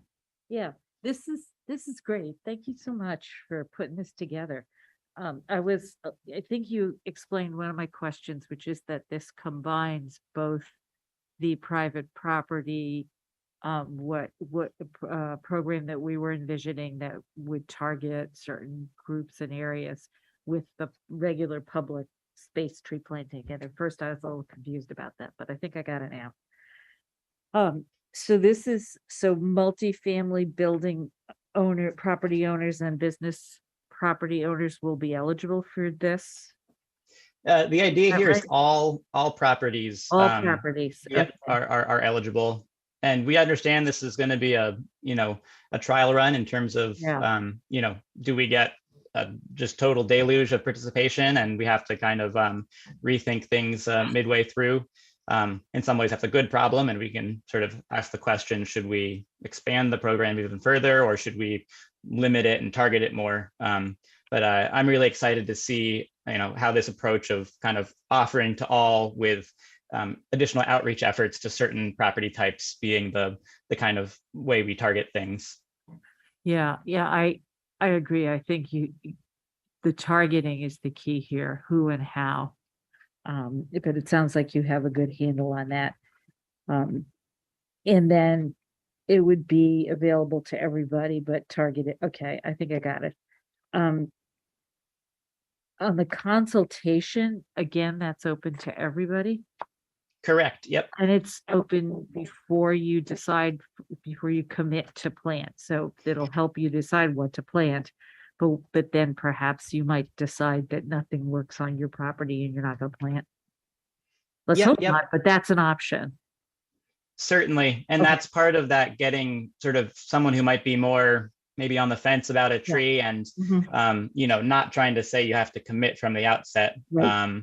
But that, we'll come out and we'll give you all the information to hopefully make you more confident about that decision, that Okay, choice good. to get a tree planted. Great. And then just on the bid process itself, who reviewed the bids besides you? Was it a group of several? Maybe that's a question for the acting city manager. Was it a group of folks reviewing the bids, or was it just the urban forest manager? Yeah, it was myself and my director, Daryl Braithwaite. Okay. Unless I'm mistaken that it got passed up the chain. I'm sure it was mentioned in other meetings, but as far as the close look, it was certainly the two of us looking over it. Okay, thank you. Yeah, that's correct. And a recommendation was made to the city manager's office by Marty and Director Braithwaite. Mhm. Yeah, okay. Thank you. That's it for me. Thanks for this work. Councilmember Kovar? Yeah, thank you. I just had one question, and I do appreciate the contract first in the proposal, because this is very much in line with what we had talked about, and the mayor and others had asked for a pilot program along these lines. And so it's important to see that it's going forward. Just one point of clarification, and I'm looking at my phone because it was an exchange of emails, and it was with Dal Braithwaite, so she's your boss, so I doubt you're going to disagree with her now. But I just asked, would the work by Casey have to follow the current language relating to native and climate adapted species and also the newly updated tree list? And she said, well, yes, it's the city policy and the city will be overseeing and paying for the work. But can you just say a word about that? Because a number of people have asked me about that specifically. I had no reason to think that it wouldn't, but I just thought it was important to get it on the record. Yep. The RFP itself specified native canopy trees for private property, and then majority native canopy trees for public space. In some cases, we'll be doing native smaller trees under utility lines and in locations where only a smaller tree is workable, Okay. but native across the board. Great. Thank you. That's all I had. Thank you. Appreciate it. Great. I'll just end by saying thank you for this. I think it's really exciting to see this moving forward. As Councilmember Kovar said, this has been something I've been really looking forward to for the last couple of years. And I just thank you very much for moving this project forward, and look forward to voting on this next week. So Great. Thank you. We appreciate you looking at this. great. All right, up next is our ARPA procurement, our contract for direct cash assistance program. I'll turn it over to our acting city manager. Thank you, Mayor Stewart. So with us this evening, again, virtually, we have our ARPA manager, Renee Martin, who will be walking us through this procurement item. If you'll recall, the last time that she was before you, providing an update on the ARPA Direct Cash Assistance Program was back in March. The program's really come a long way, and we are looking to select a vendor to actually execute the program and begin the cash distribution very soon. This is, again, a historic project for the city and a very large portion of the ARPA funding available to the city. So we are excited to get moving as quickly as possible on this. Ms. Martin is joined by Live Stories, the vendor that we look to partner with on this program moving forward, as well as their local partner, Shepherd's Table. A representative is also available virtually for you all. But at this point, I know Ms. Martin has a PowerPoint presentation prepared. And if she's ready, I'll turn it over to her to get started. Yes, thank you very much. Good evening, Mayor and council members. This agenda item that we're bringing forward tonight is for your review and consideration of the staff recommendation for a vendor to administer the Direct Cash Assistance Program.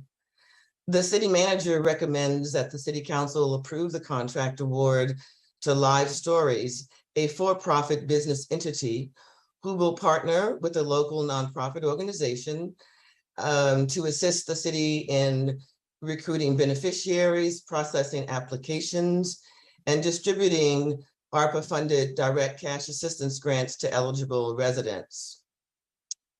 As you recall, the City Council has directed staff to distribute the $2.3 million allocation from the ARPA fund for direct cash assistance as rapidly as practical.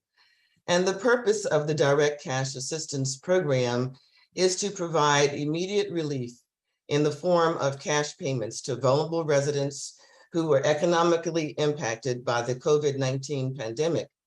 This includes residents who may be living in rent-stabilized apartments or enrolled in income-tested assistance programs. With that, I'd like to move on. Renee, I'm sorry to interrupt. I just want to let Yes. you know that we can't see the PowerPoint yet. Correct. I was Is that about okay? to Okay. ask the Just city making PD sure. staff Great. to load that, please. Great, thank you. Thank you.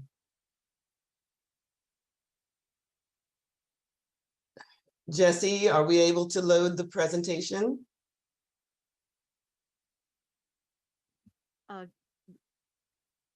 I thought you might want to share your screen, but if you would rather not do that, we will have City TV does have the presentation. Correct, and that's what I'm hoping that they'll be able to do. Okay.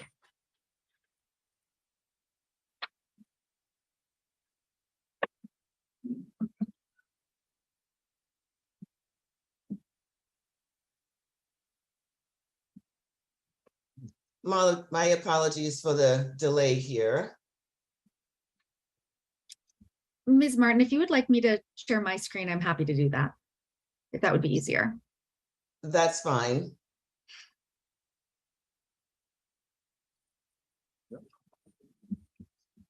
Great, thank you so much. Who was that speaking just now, please?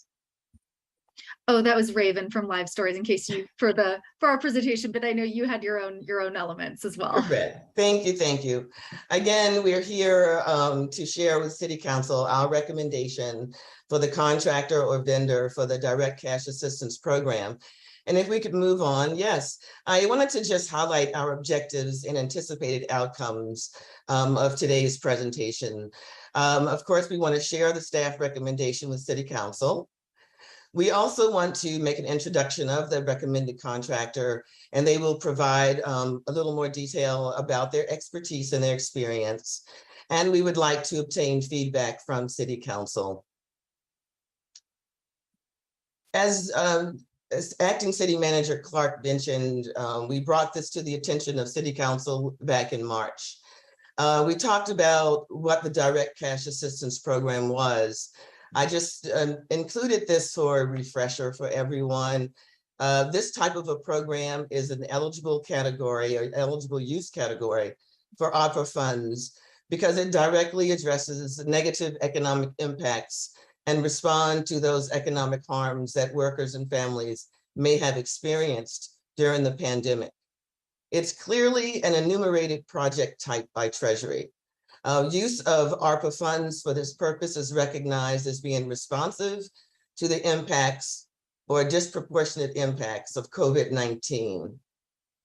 The purpose of this program is to deliver assistance to workers and families, including support for unemployed workers, aid to households, and survivors' benefits for families of COVID-19 victims. Funds may be used for direct and indirect administrative expenses involved in administering the program.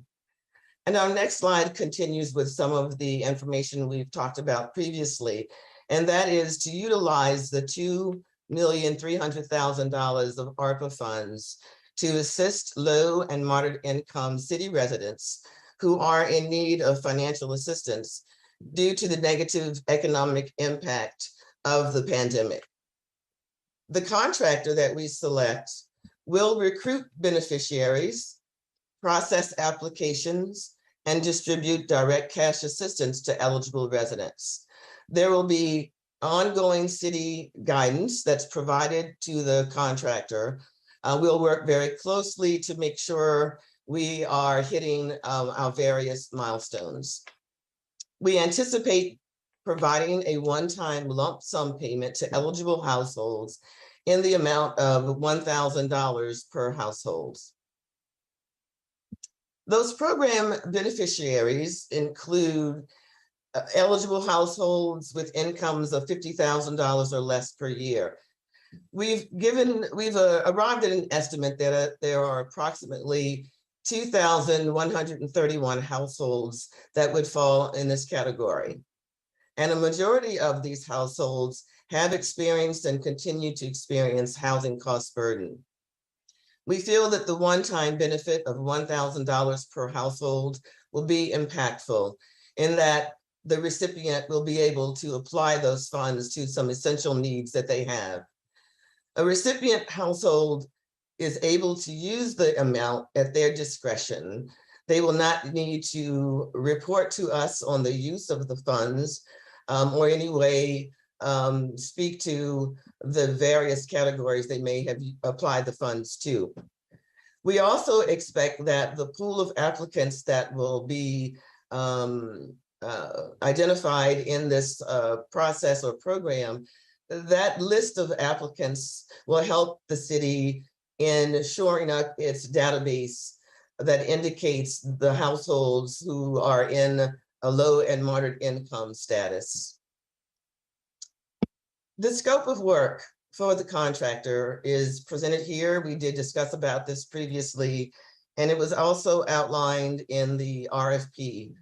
The scope of work includes the design and distribution of outreach and application materials.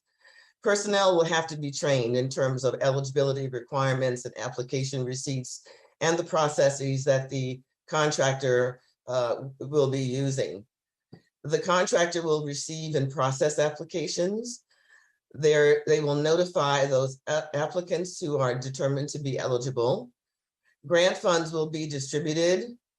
The contractor will maintain records of funds as well as households receiving those grant funds. And in this instance, we will be wanting to make sure we track names and addresses of these households. The contractor will be required to provide a monthly progress report. And at the conclusion of the program, a final report would be submitted and shared with City Council. So the timeline that we're working with, most everyone is familiar with the fact that the RFP was issued in June. It closed for receipt of proposals on July 11th. And tonight, July 20th, we're here to present the staff recommendation to City Council for your consideration.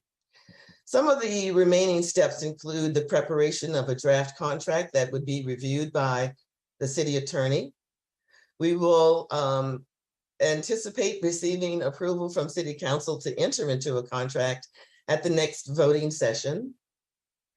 The contract would then need to be provided to the contractor for ratification, and we don't have a specific timing on that element currently, but we are hoping to be able to have a kickoff meeting during the week of August the 14th. We also are anticipating that the program will actually be able to be launched in September, starting with the outreach and marketing efforts. So again, as far as the RFP was concerned, it was actually advertised in a number of different places.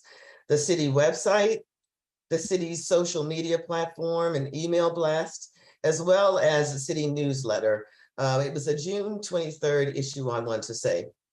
The RFP was also posted on the Maryland eMarketplace site. It was shared with some local nonprofits and shared with council members. In response to the RFP, we received one proposal from Live Stories, who again would be partnering or have as their partner Shepherd's Table, a local nonprofit organization. The bid amount is $149,900, which is directly in line with the not to exceed amount that was stated in the RFP of $150,000. As noted here, this amount amounts to or equals 6.5% of the overall budget for this program effort. We talked before, back in March, about working with the contractor and how the contractor will be working with the city. So as I mentioned previously, we would have a kickoff meeting where at that time we'd have key personnel introductions. We'll go into a lot of detail about the scope of work to make sure we're all on the same page. We'll address the target populations to make sure the contractor and their partner know which population we're trying to focus on, or as stated in the RFP. We'll talk about other processes that are required or necessary, including making presentations to City Council and doing various check-ins. We'll talk about distribution channels in more detail, as well as the methods that are going to be used to distribute grant funds. And as I mentioned previously, there will be a final report submitted. So here, I just wanted to share with you some of our points about the recommendation for this contractor. Live Stories and Shepherd's Table together. They would manage the direct cash assistance program. They would ensure that the city criteria is used in the identification of eligible applicants. They will be responsible for distributing cash assistance to eligible applicants. And there are different modes in which this may happen. And we will fine tune that when we have our kickoff meeting. This contractor provides various options for being able to distribute funds directly to applicants. This contractor has significant, deep experience in working with local governments and with federal grant programs. They also have experience in administering this type of program. The contractor will provide complete operational support for marketing and outreach, application creation and intake, eligibility verification, and the processing of payments. And when we look more in detail about the approach to be used, Shepherd's Table as the local partner will be very involved in helping to develop and disseminate marketing and outreach efforts for this project. Shepherd's Table will create and distribute marketing materials and assist the Live Stories with meeting program equity goals. Applications will be able to be submitted online via an electronic assistance platform that is used by Live Stories entitled Forward, and you'll hear more about that later. Or applications, the applications can be prepared by the participants themselves, or the local nonprofit organization partner would assist them in submitting an application.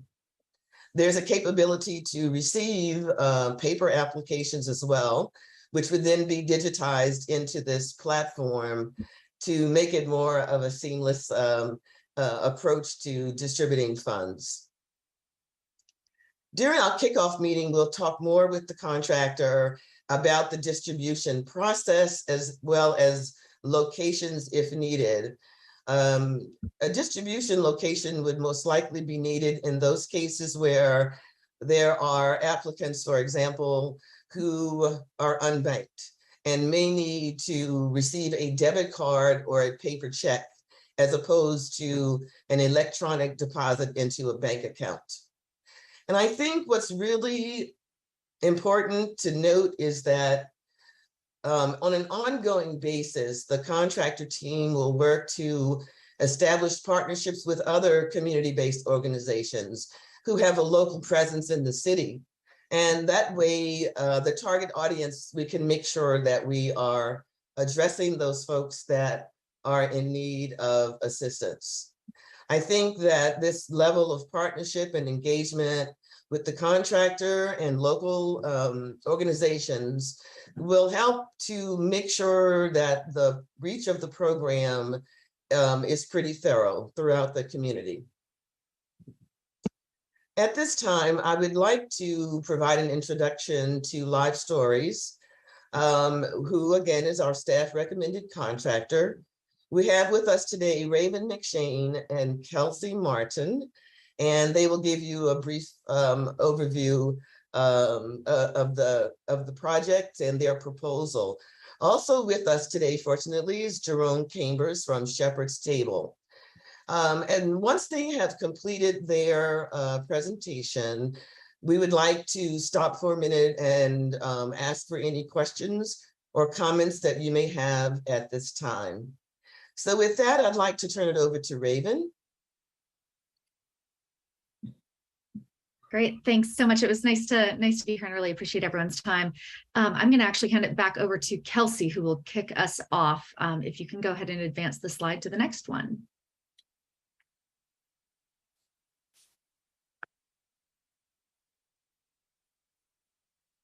Hi, everyone. I'm Kelsey Martin. I'm with Live Stories, and I am the Senior Manager of Client Services. So thanks so much for the opportunity today to present. Raven and I are going to kind of go back and forth, but as soon as we have the slides ready, I'm not sure if I should go ahead and get started. Raven, do you want to maybe share? Yeah, I'll introduce myself and then have Jerome introduce himself while we're waiting for the slides to come up. I'm Raven McShane. I am the Director of Growth at Live Stories. It's really a pleasure to be here. Thanks so much. Jerome? Hi, good evening, everyone. Jerome Chambers. I'm the Director of Social Services with this local nonprofit, Shepherd's Table. And are we getting the slide deck up or should I share my screen? We'll have it up in a moment. Okay, great. Just give us 1 minute. Thank you. No problem. I've done lots of virtual events, so I know how complicated this is. Thank you for putting this together.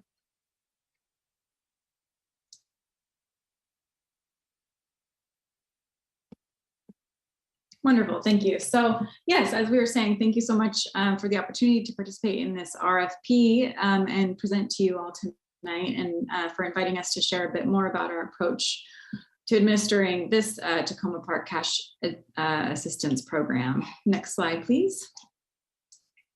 Thank you. And this one has, you have to kind of click through a bunch. I forgot that it has automation going. So the Forward platform is a single solution to help communities administer assistance programs. We have 5 modules that can really be easily turned on or off depending on the needs of the program. Then there's 2 that are always included, which are the 2 on the screen right now. So these 2, and this is regardless of the program that we're administering, are our multilingual call center support center. This allows applicants to communicate directly with us by email, phone, or text message. And then the second thing that's always on is our data reporting, which provides real-time monitoring of program data and has customizable dashboards. This is really helpful for you all because it's going to allow the program staff to monitor things in real time and understand how the program is going, and we can make strategic adjustments based on that data and that reporting as is needed. If you can advance, please. The other 5 modules, these ones are the ones that can be turned on or off depending on the program needs. First, we have the resource catalog. This is an online hub that helps connect residents to assistance programs at federal, state, and local level that they're actually eligible for. We all know that you can spend all day long looking for a program to apply for to get the help you need. This takes some of that away by using our eligibility matching. The Forward application portal is branded for the program we're running and allows applicants to complete their application on their own time. It's available 24/7 and is in 68 languages. And it's not that the city will have to select a few languages. It is available in 68 languages for everyone who's using that application. So if you are a native Tagalog speaker and are more comfortable operating in that language, you can select that language, even if you're the only person who speaks Tagalog in Tacoma Park. It's also mobile and desktop friendly, so applicants can apply whenever and wherever they choose, even if they don't have a computer. We provide application intake, review, and processing. We make sure that every application is complete, and we will follow up with applicants that are missing information or documentation. We'll verify that against the eligibility criteria that we work with the city on building out based on the ARPA requirements and what the city's goals are. And then we will also conduct a second review just to make sure that actually they are eligible in addition to having their application completed. We investigate any instances of potential fraud or duplication of benefits, and then we approve or deny the applications. Then after payment processing, then in addition to that, we can do the payment processing and distribution. This is conducted by a completely separate team of people than the ones who are reviewing applications. This is just an additional fraud control to make sure that no fraudulent payments get made. We can support a variety of payment methods. I know Ms. Martin mentioned this as well, right? We can do check, we can do ACH, or we can do prepaid cards. We put a lot of credence in building programs that are really equitable. And we know that prepaid cards are a great way to reach people who are unbanked so that they're not having to take a paper check and go into a check cashing place and having a big chunk of that much needed resource taken away from them. We want 100% of that $1,000 to reach the low income residents of Tacoma Park. So that's one of the ways that we can help create some equity within the program. And we can do one method, we can do all of the above, and applicants can choose whichever payment method they prefer, whatever works best for them. And then finally, we can support the program's marketing and outreach efforts. And with this, we partner with community organizations on the ground just to make sure that potential applicants are learning about the programs from a trusted messenger. All of these elements and the platform itself, our operations, and our resources have really been designed to scale, and where possible are automated, which allows us to implement, launch, and support multiple programs really at any given time in a matter of weeks. We're really confident that we'd be able to hit that September launch goal and would be able to get this up and running by then. Next slide, please. A little bit of background about Live Stories. We were founded in 2015 as a data visualization company. And when COVID hit, we asked our government and agency customers how we could help them. One of the things they identified was administering assistance programs. So we launched the Forward platform with the mission of helping communities recover and thrive by connecting businesses and households to resources. Because of this work, we are able to approach working with Tacoma Park with best practices that we have learned along the way, as well as ideas for making your program as effective and equitable as possible. We act as thought partners with our customers and are constantly refining our platform for new use cases. Kelsey? Thanks. Yeah, the Forward platform is really nimble. There's a lot of different types of programs that we run. Throughout the country, we've been tasked with administering over $100 million to individuals. This is what you're seeing here isn't a comprehensive list by any means, but a few cases of how the platform can serve individuals are direct cash assistance, exactly like the program here in Tacoma Park.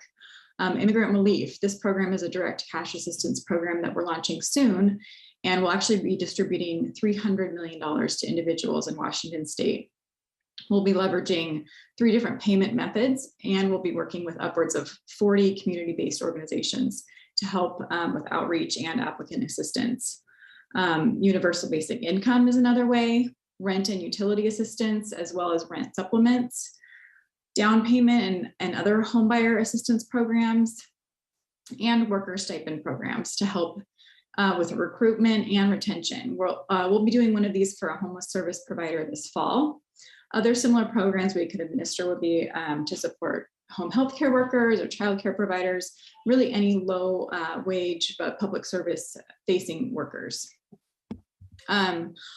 All of these programs leverage the Forward platform to collect applications, process and review them, distribute the payments directly to the approved awardees, and then submit the reports back to the funding agency. Next slide, please. We're so proud of the work that we do to distribute the emergency rental assistance funds to individuals who are in danger of eviction. Currently, we run ERA programs, emergency rental assistance programs, for 9 cities and counties in Washington and Missouri, and are distributing over $2.5 million per week. In April, actually, we relaunched the city and county of St. Louis's emergency rental assistance programs. Previously, the city and the county were running 2 separate programs with 2 separate applications, but they brought us on and we were able to streamline the process and reduce wait times. In the first 3 weeks of running the program, we distributed $6.4 million to residents, far exceeding the city and the county's expectations. And a great deal of those payments that we're making are directly to the tenants. After we approve their applications, we send their rent payments to them by check for them to use to pay their past due rent. Next slide, please. So in every community where we do work, we really put a big premium on working with local partners. This is part of what makes us so successful at administering assistance programs like this one. Our solution allows our partners to do what it is that they do best, which is reaching out to and assisting their communities. It really just means that we can kind of take all of that administrative burden off of their shoulders and provide a mature and efficient approach to applications and payment processing, so they can focus on connecting with their community. This also ensures that residents are actually hearing about the program from a known and trusted messenger within the community. This makes them a lot more likely to apply and receive assistance, which we know enrollment can sometimes be a challenge in assistance programs, and it really helps to, pull on every lever that we can to make sure that everyone who needs the help is getting it. I can't stress enough how important these local organizations can be to the success of a program like this. Their local presence, their lived experience, and their vested interest in the communities they serve help us at Live Stories to amplify the program's reach and capacity. Next slide, please.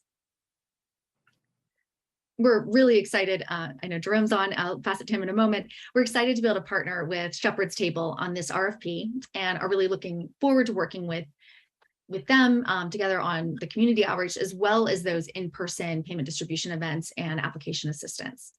And I will turn it over to Jerome just to give a little bit more about Shepherd's Table and their plans. Yeah, thank you, everyone, and thank you for having us. We've been in Shepherd's Table. We've been in downtown Silver Spring for almost 40 years, being able to provide services to that community and surrounding communities who are experiencing food insecurity and homelessness. So we are definitely excited to be able to participate and to help in this process and in this endeavor. One of the good things about our location is we do have the ample space where we can provide enough support for those events to distribute the prepaid cards. So we're truly excited. We can't wait for the kickoff. Can't wait to provide that level of support. We serve, I would imagine, over 300 meals a day. We don't ask where they come from. We don't ask, the nationalities. We just provide food to those who are hungry. And this is a great opportunity to actually kind of hone in on the Tacoma Park area, because it would give Shepherd's Table an opportunity to also expand for those residents who are unaware of Shepherd's Table, and to one day be able to come back to access those resources. So again, we're truly excited and very grateful for this opportunity. Thanks so much, Jerome. We've also, just on the outreach and the marketing elements, we've seen a lot of success in other communities with the marketing tactics like flyers at libraries and grocery stores, emails directly from nonprofit organizations to their clients, sending flyers home with kids in their backpacks if we're able to work with city to partner with school districts. So there's a lot of different ways that we can make sure that everyone who needs to know about the program is made aware of it. Next slide, please. Thank you so much today for everyone's time. And we really look forward to this opportunity to serve the community of Tacoma Park and work with all of you. And with that, Ms. Martin, I will turn it back to you. Of course, we're happy to answer any questions that you may have. Great. Thank you so much, Raven and Kelsey and Jerome. City Council members, at this point, I'd like to ask if you have any questions or any comments about what you've heard tonight. Great. Thank you very much. That was a wonderful presentation, and we're glad to see you all. Thank you for walking through that. I guess Councilmember Siemens had his light on first. I'll go to him. Thank you. And yes, thank you so much for this presentation. It seems to be comprehensive and gives me a feeling of security that we're headed in the right direction. I really appreciate that. I'm really impressed with the Forward platform. It sounds like it addresses not just the needs of this particular program, but I can see it benefiting clients in other ways too. I really just have one question. It comes from a constituent, and they just want to know, when you're talking about the population to be served, does that include just Tacoma Park residents? Yes, that is correct. Tacoma Park residents are the eligible residents for this program. I think they will find that heartwarming. Thank you. And just to follow up on Councilmember Siemens' question, I know you mentioned a number of, I think there were two places where you mentioned having the capability to have multiple language. One was on the slide of either the call-in or the assistance, and you use the example of Spanish and Chinese. Is it also possible to have Amharic for that?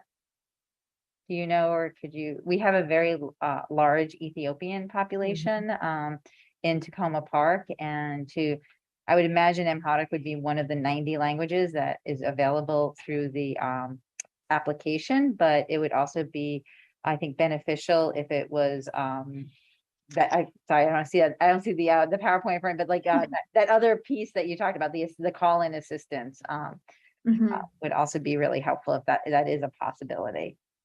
I might let Kelsey speak to that, but I can start. The program that we're about to start working on in Washington State with the $300 million, it's an immigrant relief fund. And so that's targeting exclusively immigrants from around Washington State who are representing cultures from all over the world. And we are partnering with a vendor who is offering immediate translation services. So while we wouldn't be able to offer that as like in language on staff, we do have the ability to tie in the call center to language support that really encompasses, I think, like any language spoken on earth, just about, maybe except like Old Latin or Dead English or something. But my understanding is that we will be able to support that. Yes. Kelsey, do you have anything to add? No, yes, that's correct. Great, thanks. Great. Good question. Thanks. And I think the other question, given that you're working with the state of Washington, other things, I'm sure you have this built in, but I was just curious if you could speak to, you're collecting people's data, and what are your security systems, privacy systems, how that would connect with the city. And I see my colleague, Councilwoman Susie, nodding her head, so I believe she had the same question as well. Yeah, so all of our data is saved on AWS. So we use the absolute most secure servers that are available using the cloud. And we don't share the data with any third parties. It is exclusively for the use of the city. We will often, I think in our reporting, it all is anonymized so that you are not seeing actual individual names of people, only our intake specialists are. But I'll let Kelsey sort of speak a little bit more on that. Yeah, depending on what the reporting requirements outline, yes, we only give the information that is absolutely needed by Department of Treasury. Obviously, that's this funder, and so we are quite used to the reporting requirements that Treasury outlines for ARPA funds, whether it's rental assistance or particularly these cash assistance funding, and their reporting templates are encrypted as well. And so when we send them on to the various jurisdictions, they are safe. Thank you. Councilwoman Searcy, you're the next up for questions. I don't know if you have a follow-up. Yeah, I do actually. Thank you all so much. This is awesome. I'm like 150,000 for all of this. We hit the jackpot. So piggybacking off of the mayor's question, so it was mentioned that there is an aspect of coordination that happens within the Forward platform. So it's kind of like this one-stop shop application process. And then there's an assessment of eligibility for other social service programs. And so when you talk about the movement of the client's data, are you all connected in a way to like the county, for example, Montgomery County, where you would submit information or that data would move towards those entities? Or are we kind of taking the approach of you would be eligible for these other programs, go see the county? Yeah, so that's a great question. The Forward, what we've proposed for Tacoma Park is the Forward Administrator, which is the application, marketing and outreach, application review and processing, payment distribution and reporting. The resource hub or the resource catalog, that's the Forward Navigator. It's something that we can add on. It would be additional, so it might, but I know some communities use ARPA funds to fund that. And that is something that it's really still just for the city. And if that was something that you all wanted to leverage for your residents, we would be happy to talk to you about that. The online resource catalog, we have researchers who identify programs that would make sense for Tacoma Park and the residents that would be in the platform and having applied. And if it's a program that we are not administering, like let's say child tax credit, I think would be a great example for these particular residents, right? They're not going to know about a child tax credit at the federal level unless someone tells them, because they may be too low income to actually be filing their taxes every year. So they may not know that there's money available to them. And so we would then could potentially point them to those resources and say, hey, here's you applied for this. You could also think about applying for these other things. That said, if there is another program targeting this same group of 2,100 low-income residents in Tacoma Park that we were also administering, because the platform is profile-based, I'm kind of getting into the weeds a little bit, so Ms. Martin, pull me back if you need me to. But if we were applying, say, or administering this ARPA program and another program for maybe window weatherization for rental properties so that their utility bills will come down, or a utility assistance program. If we're administering that program, the data for each applicant is going to be stored and housed in that applicant's profile that only they can access within the Forward platform. And so when they go and apply for the direct cash assistance program, their application data is saved in their profile. And when they go and apply for a second program for Tacoma Park that we are administering, all of that information will then feed into that application as well. Nothing is more annoying in my mind than when I call my credit card company and type in my phone number. And then when I get on the phone, have to tell them my credit card number like 5 more times. I think that's so annoying. The Forward platform addresses that and makes that application process so much smoother and simpler by just pulling the information in from their profile. And then, like I said, the Forward Navigator is that online resource catalog. It would be an additional fee structure, but we could certainly look into that if that's something that is of interest to really drive economic recovery in your community. Yeah, I mean, that is awesome. Yeah. I can't speak for my colleagues, but I would love to learn more about the Navigator because we do offer a number of income-based programs across Mhm. our city. And so Mhm. I appreciate the flexibility. I mean, this provides us with the start of kind of Yeah. playing with the platform, but depending on how this works, I mean, there could be a really streamlined approach across our city programs with matching people to what they need. So Yeah. I appreciate you getting into the weeds on that because No, happy to, and happy to talk about that those other programs as well. yeah. So one other question, and this is more for Shepherd's Table. So we have, in my ward in particular, we have a number of small local nonprofits that do lots of food distributions on site in a number of our multifamily buildings. And so in many cases, the outreach has to be within those buildings in order to, we're dealing with a number of undocumented residents who perhaps, there may be some hesitancy in terms of providing certain types of information.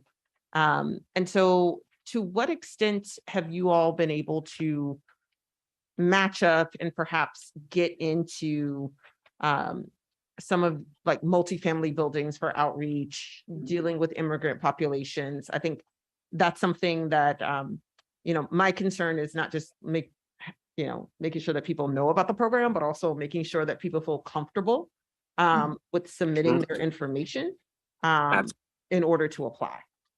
Yeah.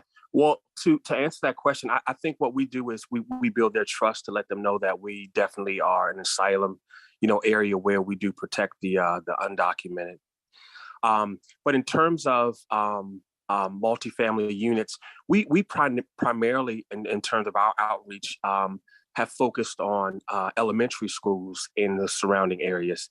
And most of those areas are Hispanic or Latino communities, also Ethiopian communities as well.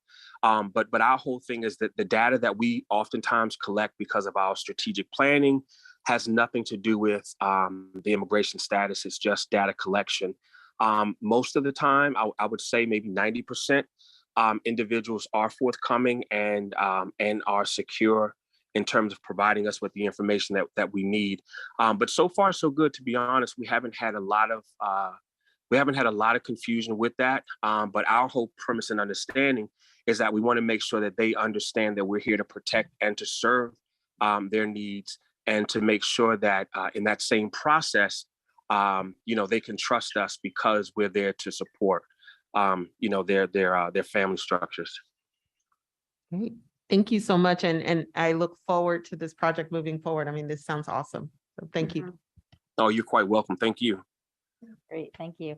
Because I have to, I'm just going to note, we're about 12 minutes after 10. This isn't for our colleagues who are joining us online, but we do have a policy of trying to end our meetings by 11 o'clock. And if we don't, we need to formally extend them. So I'm just giving my colleagues a notice at 10:12. Councilmember Smith. Ms. Martin, I first want to say thank you so much. I mean, this is a home run, getting Live Stories to distribute this cash assistance. I've been advocating for this as soon as we got notice that City of Tacoma Park would get $17 million of ARPA funding.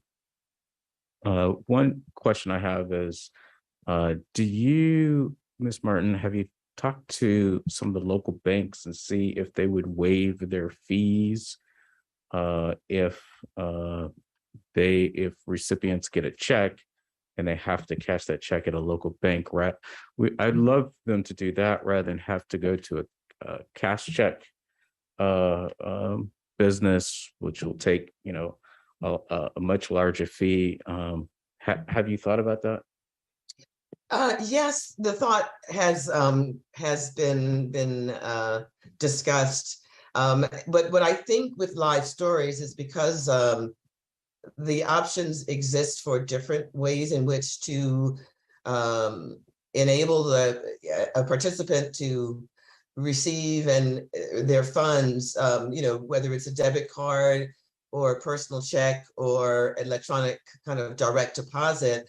That might help us to, move forward without reaching out to a local bank.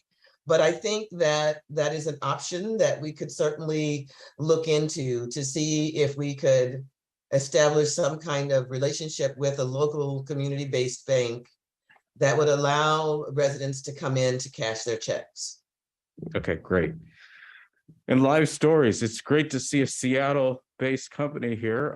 I was born in Seattle and graduated from Seattle Prep many years ago. Nice. I live on Capitol Hill. That's not far. Oh, from me. okay. Okay, great. And we're all over the country too. I think we're in, oh my gosh, at least 15 plus states. We're all 100% remote. So we're all over the place. Excellent. And both my parents attended Seattle University, so Oh, know nice. the area very well. So your guys' service, do you guys have, you could collect all this data Mhm. and the data that you provide to the city, is it just a data dump or do you do an analysis of the data for us?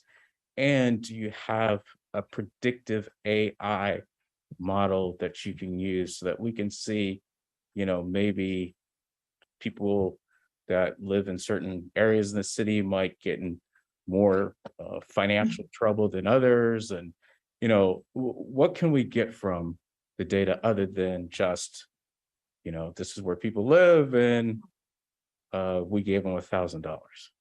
Yeah, I'll go ahead and start, Kelsey. So I think I said this in the presentation, Live Stories started as a data visualization company. So you better believe it's not going to be a data dump. It's going to be analysis.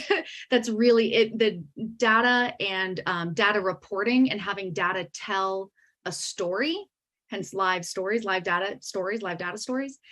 That's in our DNA as a company. And so we put a big focus on really interesting reports that help you as a city and as administrators make really smart strategic decisions about the programs you're running. I'm going to give an example that Kelsey actually was part of, which is in the city of Spokane, we were administering their emergency rental assistance program. And after the first tranche of money went out, we took all of the addresses where funds had gone, where rent payments had been made. We did a latitude, longitude on them to anonymize them so that you weren't looking at the actual address. You're seeing an approximation. And then we overlaid that on top of the census tracts with the most need. We took a look at that map and it was immediately clear that there was an entire census tract of really high needs, so low income, that had not received a single check for rent. We went to the city with that information and said, hey, like the data is telling this story that this specific neighborhood is not receiving support, which means they're not getting outreach. So we need to revisit how we're approaching outreach to that particular area so that we can make sure that we're getting applications from that community. That change was made by the city. And after the next round of funding, sure enough, that census tract had received a bunch of rent checks because we had been able to make programmatic changes based on data. So that's one example. Kelsey, do you have anything you want to add there? No, I mean, we do that jurisdiction for every jurisdiction now. So, we just did that actually a few weeks ago in the city of St. Louis as well with their rental assistance program, really hyper focused on zip codes that are underrepresented for the amount of funds that that zip code has received versus those census tracts. And so, yes, usually using that data as real time as possible. Every time we make a payment, reanalyzing the data, seeing, okay, are these census tracts that we're trying to make sure that we're serving getting served? And if not, how do we go about do that? So working with the jurisdiction to partner then with nonprofits, giving them marketing materials so that they can make social media posts and just really making sure that the local trusted agencies are helping kind of get the word out to these underserved areas. Mm-hmm. That's good to know. And I'm not sure. Oh, sorry. Go ahead. Go ahead. Oh, I was just gonna say, I'm not sure which council member is speaking, but Ms. Martin, I'm happy to send you a link to the live reports that we're doing for St. Louis if you'd like to share them with the council. Thank you. Yes. Thank you. Yeah. It's interesting to look at, I think. Another question I have is, you guys, I guess, are extremely busy because of ARPA funding. But have you seen the foundation community step up to work with some other municipalities to also want to give funding to the lower income folks that are really in need? And you guys are providing like a great entry point to this community, and there's no question marks, right? There's always the question of how do we service this population? And I think you guys have figured out how to do that. Have you guys have you seen any movement with There's foundations? a little bit, not a lot, to be honest. There's one community in Whatcom County, the neighborhood county I grew up in, the Whatcom Community Foundation. We are working with them on a couple of projects. They actually brought us on to help connect the people they serve, actually with child tax credit was under their mission. And so it was less direct funding from the foundation, but more the foundation's funding a program to get low-income residents to sign up for the child tax credit. Kelsey, do you have anything to add? No, nothing to that. All right, so thank you, and I look forward to working with Live Stories. Thanks. Great, Thank thank you, you. Councilmember Smith. Councilman DeBala. Yes, thank you. This is very exciting and a lot of information all at once for me. This is not an area I know a great deal about. And I have several kinds of questions. The first are questions for Live Stories. And speaking of data, so here in Tacoma Park, it's even finer grained than census tract, right? So do you have the capability to go to that that next level down with the information in terms of the data analysis? Kelsey, I'll let you answer that one. Yeah, we use whatever the jurisdiction, has eligible to us. We use a lot of the HUD, the HUD generator census tracts, but in some jurisdictions, we are doing a little bit more hyper focus within even a specific zip code to make sure that we're serving the necessary population. So the short answer is yes, but we would work closely with both Mrs. Martin and you guys to be able to kind of figure out exactly what metrics we would be using. Okay, so yeah, because Tacoma Park is give or take essentially one zip code, and give or take, it's 3 census tracts, parts of 3 census tracts. And so to target within the community, you need to get a little more fine grained. So sure, that makes sense. Yeah.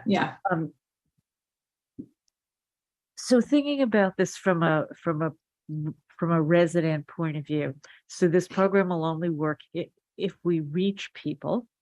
And so this is questions for Shepherd's Table. I may be out of date. I think of Shepherd's Table as an excellent organization that folks go to. And so now we're talking, Jerome, I guess. Yes, ma'am. Yeah, now we're talking about going to multifamily buildings, I think, is part of the outreach. We're talking to reaching out to people who may or may not have computers and may or may not have the online skills to log on and do the kinds of things that you're talking about in terms of the package of services you provide. I understand most of what Live Stories is doing is behind the scenes, and it's great and very exciting. But thinking about how we get people in the, not literal, but the metaphorical door. So perhaps, Jerome, you can speak a little more to how you would do that. I hear you being very excited about getting to know Tacoma Park, and I think that's great. So tell me a little more about that. Yeah, so I think in addition to food insecurity, we also have a social service department that has a few staff members that provides those wraparound services and are computer literate. So I think the approach would be, we're sort of used or accustomed to some of those same clients who may even in fact live in Tacoma Park come to Shepherd's Table because they're hungry. Now the question is, where do we go to find, these areas where we can actually come to impact to do some assessments and intakes where they may congregate.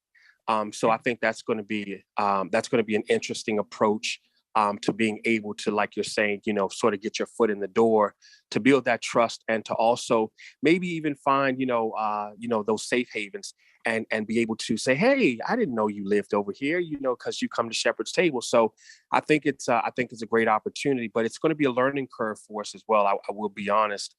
In addition to that, I think posting on our social media platforms, posting within Progress Place as well, and also our partnering communities throughout the county may also be a good resource for us also.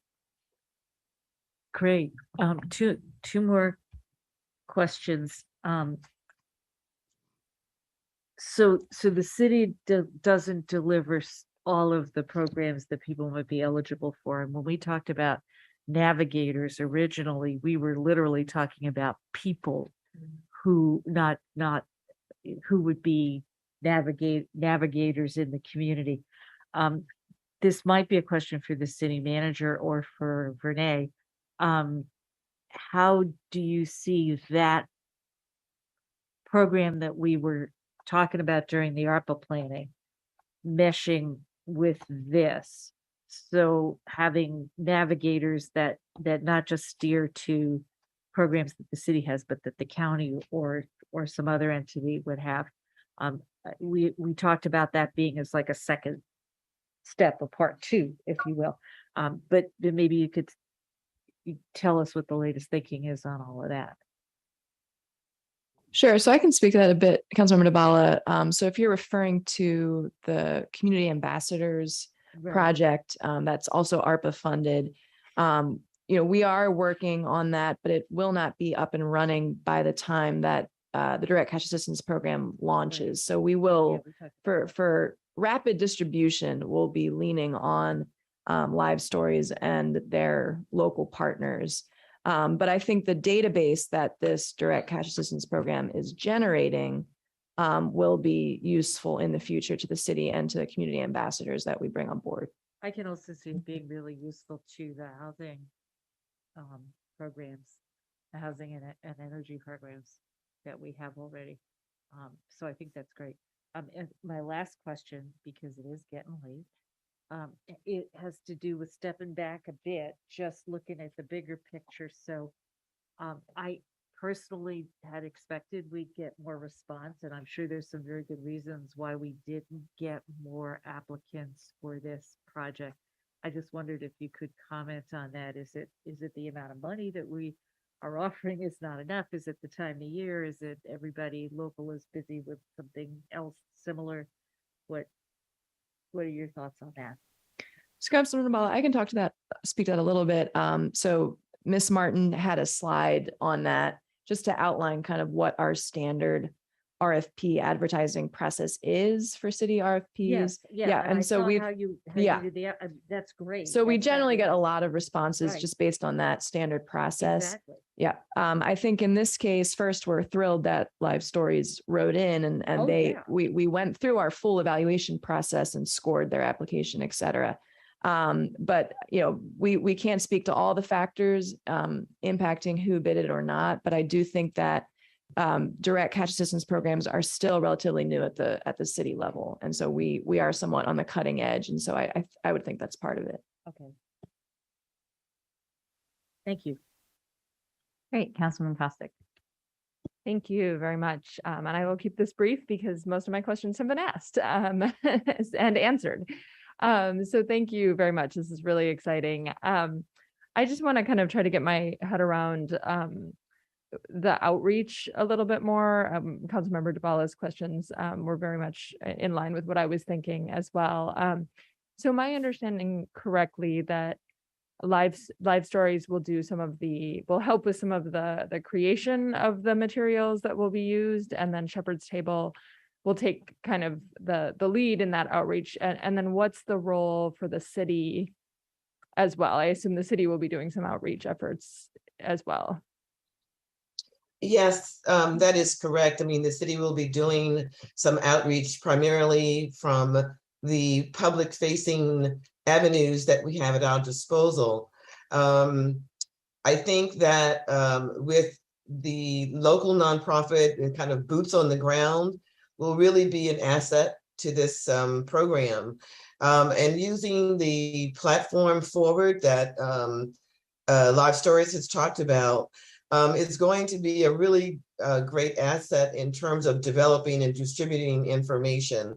But I think to answer again your question more directly about the city's efforts, we will continue to post that information, whether it's on the website or through the newsletter. And we haven't discussed it in absolute detail at this point, but I would think we would have the capability to develop flyers, for example, that can be distributed to local communities, to various buildings within the city of Tacoma Park.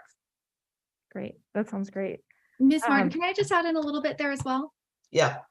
That's also stuff that in terms of creating those materials, writing press releases, helping design like an ad for local blogs, whatever, we can come with a lot of resources on our end to help and support that as well as getting and disseminating information through other nonprofit organizations. When we first saw the RFP come out, we spent some initial time just researching other nonprofits in the area and did a little bit of outreach there as well, and are ready to reach out to them again and re-engage with them so that we can help leverage their existing relationships and their networks of clients. Thank you for that. Yeah, that sounds great. I actually, sorry, I have one thing to add to that as well. Sorry, Raven. We watch volume pretty closely. And so with any program we're administering, we watch for, if we need to pump the brakes a little bit because we're seeing so much volume, or if we need to increase that kind of outreach marketing to increase volume. And so, that's part of our program and part of our operation is we watch that volume. And so if we're starting to see a huge rush, we will be able to mitigate that. And that's honestly what we've seen in a lot of jurisdictions is we open the application up and we see a large rush. And so, I don't want to make any assumptions, but I think that when you offer these cash assistance and the word gets out, it spreads pretty quickly. And so I think that, we, of course, we will watch that and we will increase marketing and increase the outreach if we're not seeing that big rush. But generally speaking, once these applications go live, the word spreads pretty quickly. No, that's great. That's really great. And then the other thing that I think is really important is, as has been mentioned before, utilizing the opportunity to connect residents who apply with other resources and to kind of keep those connections moving forward as well. So I would be interested in learning a little more about the catalog that you mentioned, and just other opportunities to kind of utilize what we're gathering here and the connections we're making. Thank you. Yeah, absolutely. Hey, Councilmember Kovar. Yes, thank you. And I appreciate the presentation, all the information. Just one point I wanted to zero in on briefly. I'm glad that you talked a lot about the unbanked, because I think that's a really important part of this ARPA in general in terms of funding through ARPA for direct assistance. And it was something that we did talk about earlier in the ARPA process. So I wonder if you could say a few words about how you see the unbanked process working. And in particular, one of the things that I was just wondering about is security. And I don't mean security of the data, but if people are walking around with checks or with cards or whatever, is there ever any concern? Obviously, the best thing is if they have bank accounts into which the funds can be deposited directly, that's less of an issue. But has that been a concern at all in other programs you've done? That has not been a concern. So unbanked process, I guess let me start with your second question. Yes, there are concerns around handing out a bunch of debit cards. If people know that a whole bunch of debit cards with a bunch of cash on them, that $1,000 on them are just being passed out at a specific location. There's several things that we can do to mitigate that risk. One is if we are handing out a physical debit card, we can do it on a delay so it doesn't get loaded until after that person, 3 hours later, 5 hours later, 2 days later, we can delay the money actually getting loaded onto that card, so that if something happens, we're able to shut that card off and get that person a new card. There's also new technologies with debit card vendors around actually sending the debit card electronically, either via an app or by email. So there's some new ways to really make sure that that money is getting to someone really safely and securely. But so I guess my only point would be, or concern would be, that makes sense, but for the truly unbanked, they may not have any of those options, and so that would be the one concern I would have. Yeah. So for an unbanked individual, they can get a prepaid card. It's much like, you can pick up a prepaid card at the back of the aisle at, I have Safeway in Washington, in Seattle. I'm not sure. You have it here too. Yeah. Yeah, great. So your Safeway, your Albertsons, your, Piggly Wiggly, whatever, you can get those prepaid cards. It's a very similar technology where you can load them securely and safely, and then that person can take them and use them just like they would a prepaid gift card, but more like a debit card. So they can go on, sign up on an app, create a PIN, and then be able to use that to either transfer the money directly into their own bank account, if that's what if they have a bank account and want to do that, or they can take that card and use it to make purchases. All right. Okay. Thank you. Yeah. Great. I think those were all the questions. I just want to say thank you so much for being here. I want to also thank Jerome. The opportunity for the city to formally partner with Shepherd's Table is a wonderful opportunity. And we thank you for all the work that you're doing in this area. And it is very exciting not to just— You're quite welcome. Thanks, Jerome. And I just want to say, I think it's really exciting not to just see this project, but I know Director Eubanks is still here with us in the auditorium. And I mean, I know personally, I'm constantly asking him for like, how do we connect people to this or that or this or that information? And so I do think exploring, once we get this underway, the Navigator program would be really interesting for all of us, and would probably save Mr. Eubanks lots of emails. So I think with that, this will come back for a council vote next week. Look forward to getting the updates, and thank you very much for being with us. And I guess it's earlier in Seattle, so Thanks so much for having us. Thank you. Thank you so much. Good luck with the rest of your meeting. We'll talk to you all again soon. Thank you. And thank you, Ms. Martin, for shepherding us through that and overseeing this. Certainly. Thank you all. Talk to you soon. Bye. Thank you. Thank you. Bye-bye. All right. We have two more items. One is the rental inspection contract with Montgomery County. I'll turn it over to the acting city manager. Great. Thank you, Mayor Stewart. So yes, this second to last item on our agenda this evening is to renew our partnership with the Montgomery County Department of Housing and Community Affairs. We've been partnering with them since 2003 on rental housing inspection services. We have Director Eubanks here to answer any questions, but this is to avoid an interruption of services for our rental housing inspection process. We realize that or we would like to have a broader discussion with the county, over the course of this year and the next year, and with under Director Eubanks's new leadership as to, what this partnership looks like long term, particularly with the city's fiscal outlook. But that's a longer term conversation that we will continue with the county. But for now, we're excited to renew the partnership for a 3-year agreement with the possibility of renewal for additional years. And Director Eubanks, do you have any opening? Okay, great. Thank you very much. Does anyone have any questions about this for Director Eubanks? Councilmember Smith. Just a quick question, Mr. Eubanks. Do you know if the county's database where they list whether or not they've done an inspection, what they found in an inspection, has that been fixed? Because I've gotten plenty of complaints where people have called because there's an issue in their unit, and when you look on the database, there's no information regarding that inspection. Thank you for the question, Councilmember. To my knowledge, I wasn't aware that there were any issues. I do know that it's fickle, and if you don't put the information in a specific way, a property will come up with missing information. It's usually because of the way that the address was entered. And I believe below the search is a description of exactly how you're supposed to put it in. That may have been the issue, but I will check with DHCA and see if there are any ongoing concerns. I appreciate it. And I'll just say, I don't know if this is about the address because others that had worked in your department used the database, and I know they were putting in the address correctly and they still had the issues. Yeah, I'll look into it. Appreciate it. Councilwoman Searcy. Great. Thank you so much, one, for staying so late. I feel like we've been working you.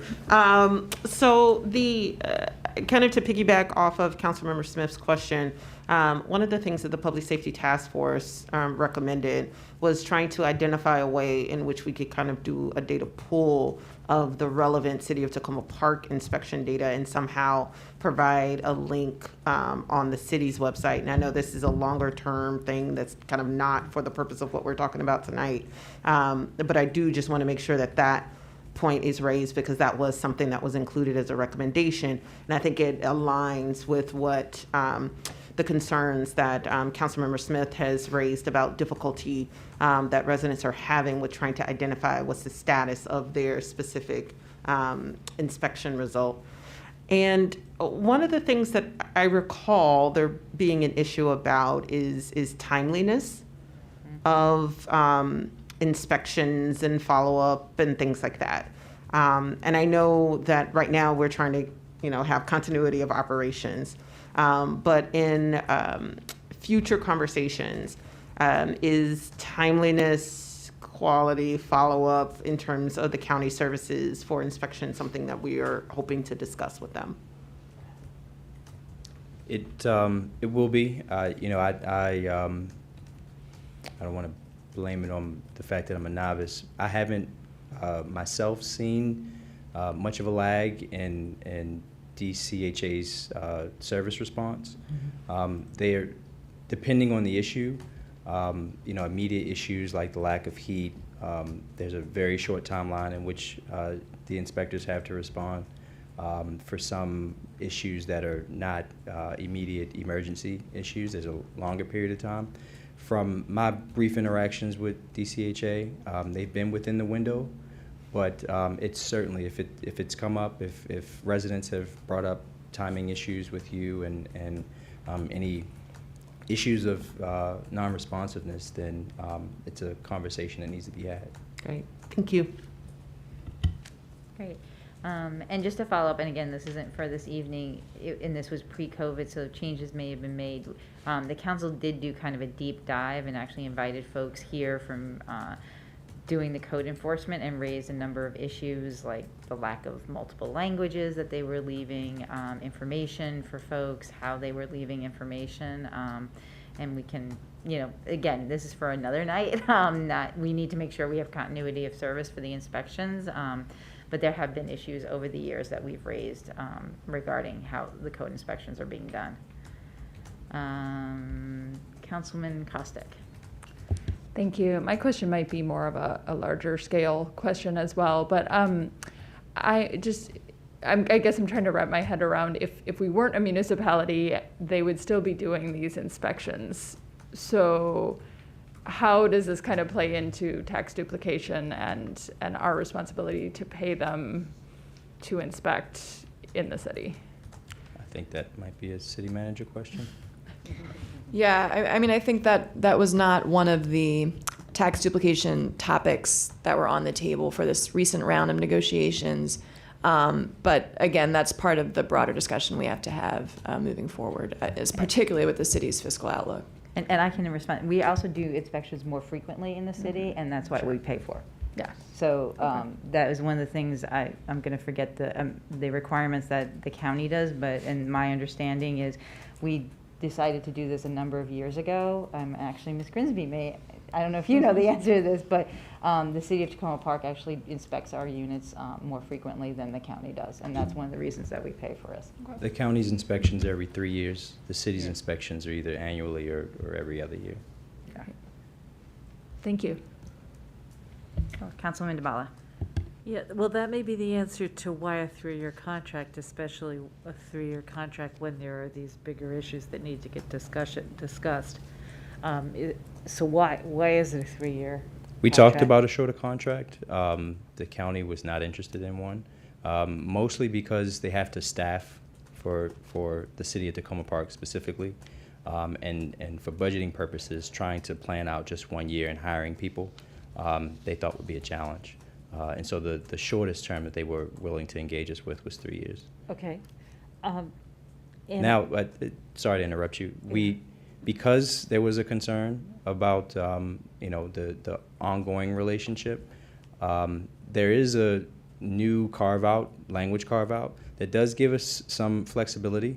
Should we decide to take a different direction sooner than 3 years, but it does state that there has to be an agreement between both parties. We can't unilaterally decide to exit the contract. But that's good. And so is there, in the contract, would there be a number of inspections a month, a number per year, or some timeframes associated with when they need to do them by? I'm just not familiar with the details. There's no limitation to the number. I think typically our rental licensing staff tries to limit it to about 30 a month, just based on maximum 30 a month, just based on the fact that there are only 2.5 employees that are doing the inspections, and that's quite a lot when you have to consider that every unit has to be inspected. And so that's the routine. Is that the routine and the emergencies, or? No, the emergencies are as they come. Is it different? Yeah, Yeah, okay. yeah, but the contract itself doesn't have a limitation. Okay. Thank you. Okay, those are all the questions. So this will come back. I thank you very much for answering those. Our last item tonight is a procurement item. It's the Human Resources Information System. So I'll turn it back to the acting city manager. Great, thank you, Mayor Stewart. So last but not least, this evening we have our HR Director, Lori Cannon, with us, as well as a representative from Paycom, which is our favored vendor for our HRIS system that we're looking to purchase. I can't emphasize enough the importance of this system for our staff internally and for our ability to deliver services to residents. So I know that Lori and her team, but really a lot of our administrative staff are and the finance department are very excited to move forward with this and to improve on the tools that our staff really use every single day and every week. So I look forward to hearing from Ms. Cannon and from Paycom in terms of what improvements this purchase will represent for city staff. So with that, I'll turn it over to you, Lori, to kick things off. Thank you. Good evening, Mayor and Council. As you know, in March, the city issued an RFP for a fully integrated human resources information system. This system will not only help reduce the time spent on payroll processing, but it'll also replace many of the manual processes within the human resources department. There were 6 responses received. A group of staff, including some members of senior leadership team, human resources, and the finance staff. We evaluated each proposal, and of course, we've recommended Paycom, obviously. Paycom currently supports over 35,000 clients in both private and public sectors, including some local municipalities in the area. We do strongly believe that given Paycom's experience, it would be the most qualified vendor to help us implement an HRIS system. So with that being said, we have Christiana and Karis from Paycom who are joining us virtually. I will turn it over to them so that they can walk you through the presentation.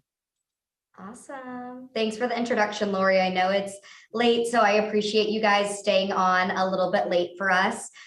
Before we get started and do introductions, I know we had mentioned that we normally stop around 11. So I just wanted to make sure that I got a personal time check. Are we okay if we go a couple minutes over, or should we plan for a hard stop right at 11? I'm going to look at my colleagues. I'm going to say we can go over. That's okay with colleagues. And we're going to try and wrap us up by 11:15. Okay, we can absolutely do that, and I'll make sure to leave time for questions too. So I appreciate that. But like I had said, my name's Chrissy. So I am actually the sales manager for Paycom that covers the entire DMV area. So all companies that both evaluate as well as follow through with implementing our product. I kind of oversee that from a high level, as well as I have my business partner here, Karis. So I'll give her a chance to introduce herself. Hi, everyone. Thanks for your time this evening. Like Chrissy said, my name is Karis. I've been with Paycom for over 4 years now, and I will be one of the lead members of the potential implementation of Paycom and an additional resource moving forward. Love it. Okay, awesome. Well, we have the presentation both on our end, as well as I know we sent it to you, Lori. So what is best? Do you want to play it on your screen or you want us to pull it up? You can go ahead and pull it up. Okay, sounds good. I'm going to have Kara share it, and I'll start us off. Alrighty, give me 1 second.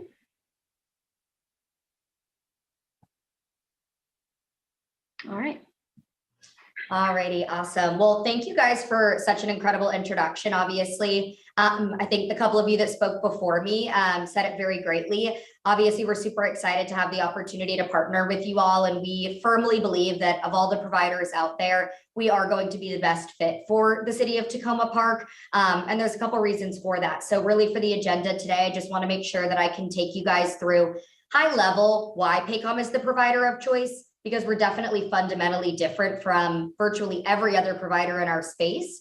And then we also want to walk you guys through our due diligence, because we don't just reach out to random companies to partner with them. We reach out to companies that we know we can create an impact for. And we've specifically been incredibly successful in the municipality space. So that's what we're going to cover today. I'll have you flip to the next slide, Karis, and we will get into it. So for those of you, I'm sure many of you have heard of Paycom in the past. If you haven't, I'm sure you've seen our fun little Barbara Corcoran commercials or some sort of an Instagram or Facebook ad. But Paycom is one of the top tier payroll and HRIS providers in the market right now. So I figured I could provide you guys with a little bit of history around really how we came into the space. So it all started back in 1998. Our CEO who founded the company actually had an extensive background in HRIS systems, as he actually worked for one of our competitors at a point in time. And so the reason why he stepped out of that realm and founded Paycom is because he identified very early on in his career that the way that these systems were growing themselves was creating a negative experience from the employee point of view, as well as a very cumbersome approach for administrators. And so we'll get into why that is, but ultimately that's when Paycom was created. In 1998, we decided to create our own platform. And the way that we did it was through a single database. And so again, like I said, we're going to tap into more detail of what that actually looks like. But this was the very first intentional business decision that Paycom made, because there are no other providers in our space that have this growth model. And so we didn't just do it for fun or to look different or unique. We actually grew our system from a single database for another very intentional decision. And it was because our entire strategy here at Paycom is a focus on employee adoption.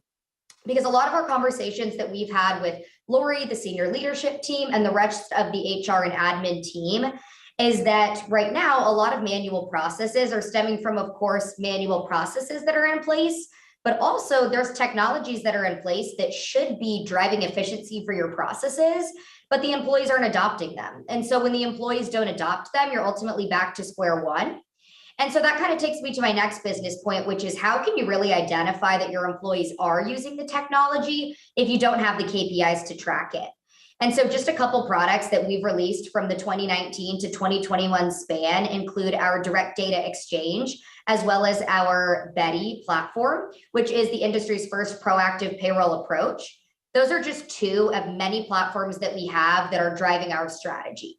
So like I said, this is just a little bit of the history of Paycom. I wish we had more time because I could talk about it all day and take you guys through a full-blown history from the moment we were created until the moment that I got here to sit in front of you guys today. But I'm hoping that gives you a clear picture of just why our company was created. And hopefully this is a good lead into some of our differentiators. So I'll have you flip to the next screen and we'll actually get into some of those. So like I had mentioned, the very first intentional business decision that we made was the way that we grew our system. So there's a lot of other providers out there. And if I were you guys, the very first question I would have had when I sent the RFP out is what makes you guys different? And I would have asked every provider the same question because from the outside, it's payroll and HR, right? It seems like it can't be that hard to mess up. But truly, when you actually look at the background of how these systems are grown, they're all grown very differently. well, actually, for lack of better words, Paycom has grown very differently. And so there's actually two ways that you can become a payroll and HRIS provider in the space. You're either a multi-database technology or you're organically grown. And so a multi-database technology is broken up into 3 different folds, which you see on the screen here, but each of them looks virtually the same. They're all platforms that have created their own payroll language or payroll platform.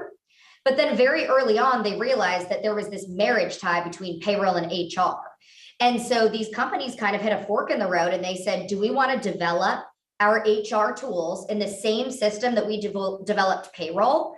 Or do we want to go out to market and either partner or purchase out other one-off solutions and try to find a way to integrate them all together? And so the less professional way of saying it is, as I say, it almost looks like you Frankenstein your processes on the back end, when before you know it, you've got hundreds of different systems that are trying to bridge together when they were never meant to work together. And so the way that I can best explain it to you guys in the simplest terms is, if you guys open up a brand new puzzle and you pour the pieces on the ground and you pick up 2 pieces that don't fit together, you can smash them together, but it's not going to create the picture that you want in the grand scheme of things. And so that's what's happening with these payroll and HRIS tools is on the back end, you guys are going from fairly manual processes from a payroll standpoint, but you do have some automation on the HR standpoint. And so what I would say is you guys would be going from, I would say probably 30% automation at this point to about 50% max. Because although these systems feel like they can do everything hire to retire, it's so cumbersome when you have so many systems on the back end to access that it creates a really difficult environment for your administrators to process in. And so, like Lori had mentioned, I know that you guys received a lot of quotes. And so this was the biggest thing that really helped Paycom stand out and why we were confident coming into this that we would be the provider of choice is because we're offering something that's so different. And that piece that's so different is that we were organically grown. And so these multi-database technologies, employees are downloading anywhere from 5 to 7 different mobile apps on their phones. And with Paycom, it's one. It is a true one-stop shop solution for everything from the moment that the candidate hears about your company and applies to the moment that they leave and you're generating an exit survey and collecting their uniforms and laptops. And so, one of the biggest things that I kind of tell my clients and the realization that they have is unfortunately, and both fortunately, the tolerance for complexity is close to none. It is 2022 and it's insane the way that the technology world is growing. 1 year in real life is 10 years in the technology world. And so if Jeff Bezos had, updated his Amazon app and came out with a release that we now had to update 4 apps, we had to do 1 to go shopping, 1 to do returns, 1 to track our shipping, and 1 to leave reviews. I can tell you guys right now, I live next to a CVS, a Target, and a Safeway, and I wouldn't be using Amazon anymore. And it's because when it's hard, employees don't want to use it. So let's toggle into the next slide, Karis, and let's talk about what a single database actually creates. So what I truly mean when I say that Paycom caters to everything hire to retire, this is it. So like I said, over time, we've been very intentional about developing every single piece of the HR process that needs to be performed and developing it in a system that works better together than it does separate. I'll have you flip to the next slide now, Karis. So ultimately, Karis and I sat down and we were laughing because we were like, well, we're going to come in for 30 minutes and it's almost hard to actually sit down and verbalize everything that we've talked about because there's so many incredible impacts that Paycom's going to have for your organization. But we were able to sum it up into 4 different areas. And so at the end of the day, we understand that your city, just like every other municipality, is in business to drive your executive strategy, right? That's what you guys are doing as a portion of the government. And so there's 4 different areas that we see that Paycom's going to have the largest impact for the city of Tacoma Park. And it's going to be overall operational efficiencies. So actually being able to automate processes, decrease the amount of systems, and have automatic flows hire to retire. We're also going to create an immense amount of compliance and a protective strategy for your organization. Because right now, when things are manual, there's just room for human error. There's no better way to say it than when things are done manually, there's opportunity for error, and opportunity for error means exposure to profit leak. And so by being able to create a protective bubble for your organization by utilizing a system like Paycom, you're going to make sure that if you scale as a company, if you decrease, if you remain the same size that you are today, that Paycom's always going to back you in your goals and protect you from some of the outside forces that could potentially be very detrimental. Last couple of things, obviously the cultural and personal impact. I've been with Paycom my entire career, and what I can say is I got into my role because I love building relationships. And so that's one thing I was telling Lori is I was like, I wish I could have been in person to see you guys all today instead of on the Zoom screen, but this will obviously do. I love people and I love making a difference in people's lives and the way that they're able to function within the workforce. And so my personal favorite is the cultural and personal wins we're able to have for municipalities like yours. And ultimately the communication that we're able to drive. Those two areas go hand in hand, but in order to have a strongly backed organization, you've got to have strong communication, you've got to have trust with your employees, and you've got to have employees that feel like they're appreciated. And the best way to do that is by giving them access to the information that they know better than anybody else. We'll toggle into the next screen here. And we'll tap into each of these in a little bit more detail. So again, like I had said, I wanted to keep this short and sweet. These were just a couple areas where we can create operational efficiency gain. The first is automating the application process from the moment that they apply at the organization. Next is being able to actually enable that flow into the self-onboarding. And then from there, streamlining the open enrollment process. And I can tell you right now, these are just 3 of the many products that are included in your package. You guys are going to be set up for an immense amount of success because like I said, this is just the tip of the iceberg of what we're going to be able to automate. Flip into the next screen here from a compliance standpoint, just a couple simple areas that again, like I said, compliance is such a large topic. Sometimes it's hard to think about, okay, well, how is a payroll and HR system actually going to create a protective strategy for us? And so obviously, like I said, we're going to be able to create a protective strategy from a wage and hour standpoint, protecting you guys from audits, protecting you from exposure, and protecting you from costly fines. Examples of these fines are I-9 fines, ACA fines, COBRA fines, paying your employees out incorrectly and having them come back frustrated and upset. There's so many areas that Paycom can be a strong partner for you from a protection standpoint. Again, from my favorite standpoint, the cultural and personal is we're going to be able to create an immensely improved service model for the HR team. My favorite part is the HR leaders in this space that I get to see that go from processing payroll day in and day out and working weekends to make ends meet to being able to actually focus their time towards strategic initiatives that help the community. Because at the end of the day, again, that's what you guys are doing as a municipality is your biggest focus is the community. And so when you guys are spending hefty amounts of time on payroll and HR, those are hours that are being taken away from making a difference in this area. And so we allow your employees to be able to have access and true transparency to all of their information straight from their mobile phones, as well as the managers are going to have access to communicate with their employees when they may not be in the same place at the same time. I gave the example of obviously I would love to be with you guys today, but I'm not. We would have the opportunity to communicate through Paycom and make sure that we're on the same page and company updates are rolled out swiftly and employees always know what's going on. And of course, what that leads to is 100% ownership from the employee level.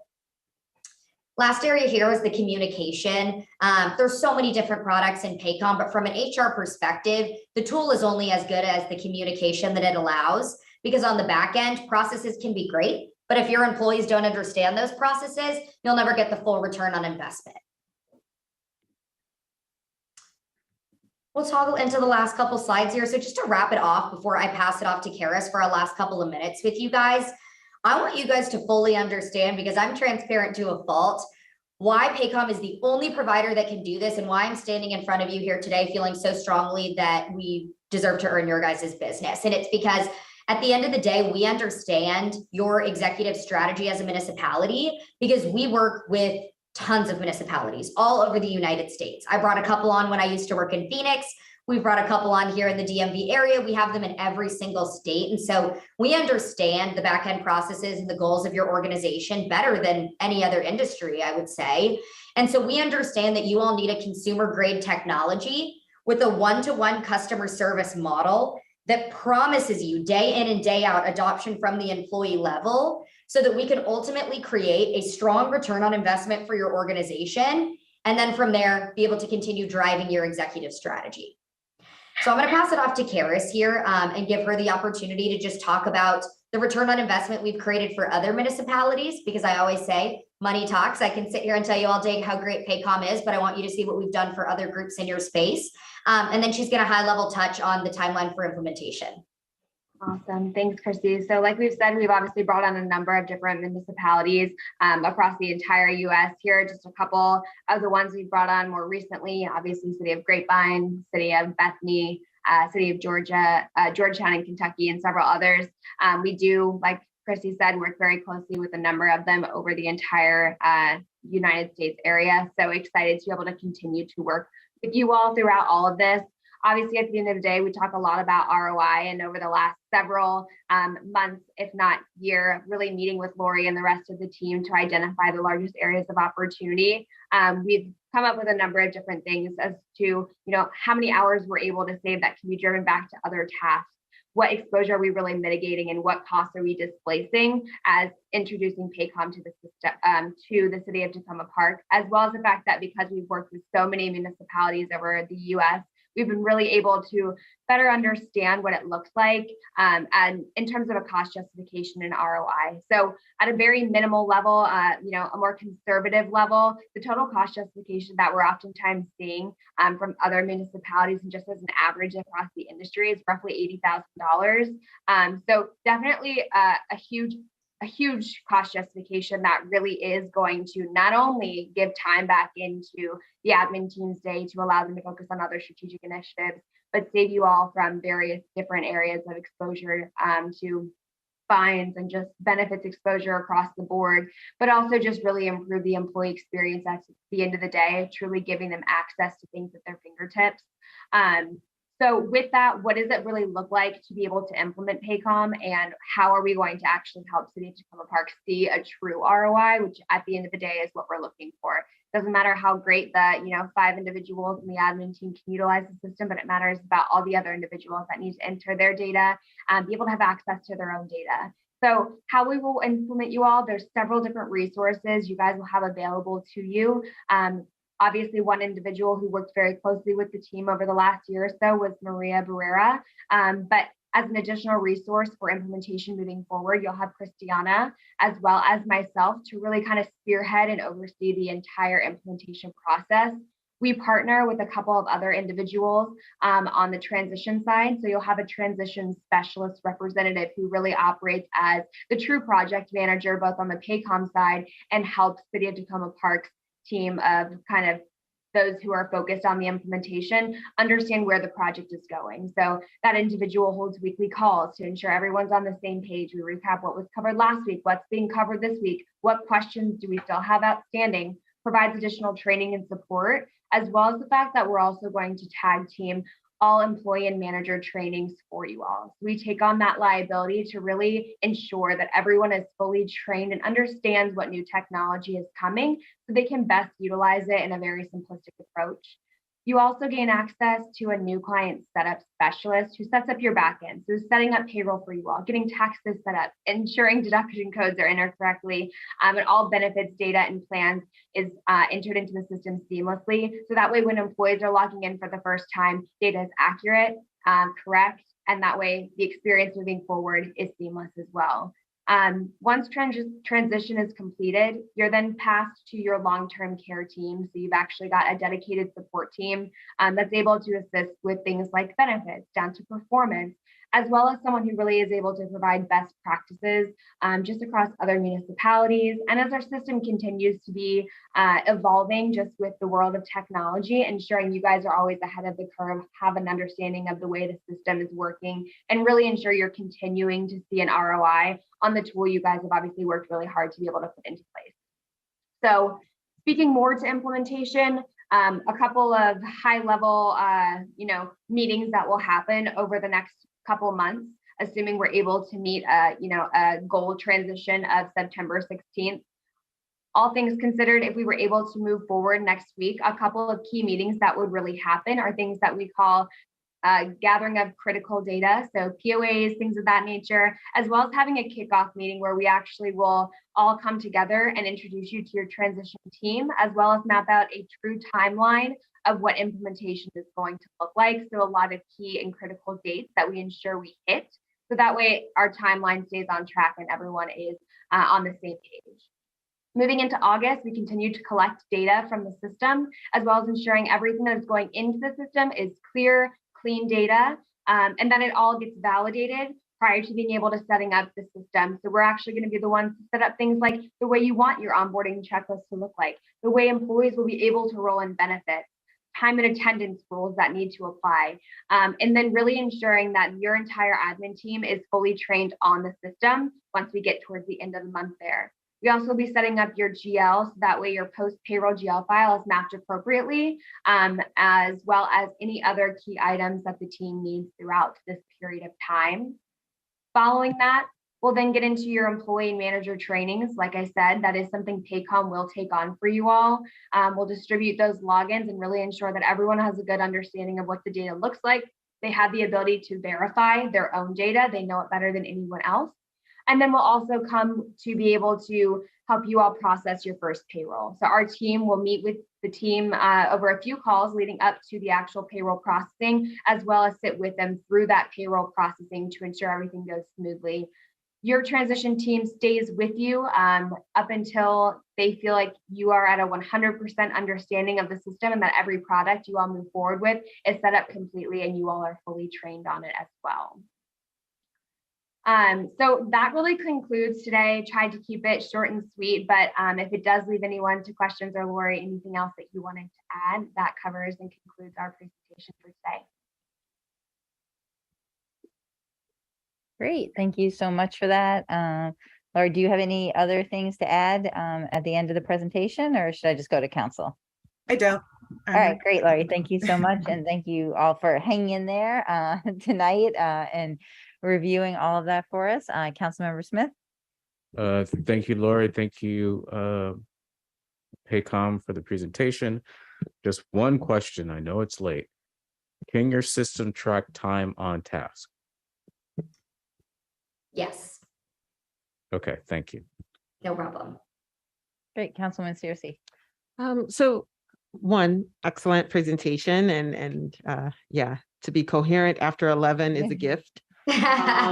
So one question I have is about the performance reviews and how that aspect would be tracked in the system. Does the system track just when performance reviews are due, or does your system allow for the actual kind of documentation of aspects of those reviews, if that makes sense? Like, are we dealing with a paper form and it just tells you when things are due and then the form goes somewhere, or are you actually entering data into the system? Yes, absolutely. So we're going to do both. We are going to do all of the documentation in the system. So we do two different types of performance reviews. We've got both discussionary based. So that could be a conversation of, a write-up or performance improvement plan, or just anything that's discussionary based and needs to be documented. And then on top of that, we also have full-blown performance reviews. So tracking competencies, personal goals, professional goals at the organization, and being able to build out your own rating scales for each, so that you can have an employee self-assessment, a manager assessment, and you can even have 360 assessments if it's something that you choose to do. As far as that goal tracking goes, those can be assigned from the top down, or they can be pushed through from employees for approvals from their managers or whatever that may look like. And they have the ability to track those throughout the year using the Paycom application, straight from their phones or from their iPads, computers, whatever that may look like.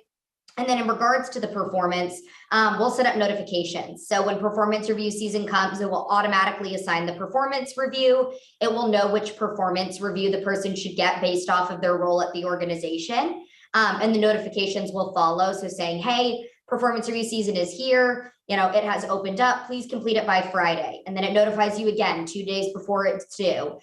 Different things of that sort. And then one last thing, the performance can also be directly tied to compensation. So if the way that somebody scores on a performance review should result in a % increase or a lump sum bonus, those rules will be built in and it will automatically trigger those compensation transactions.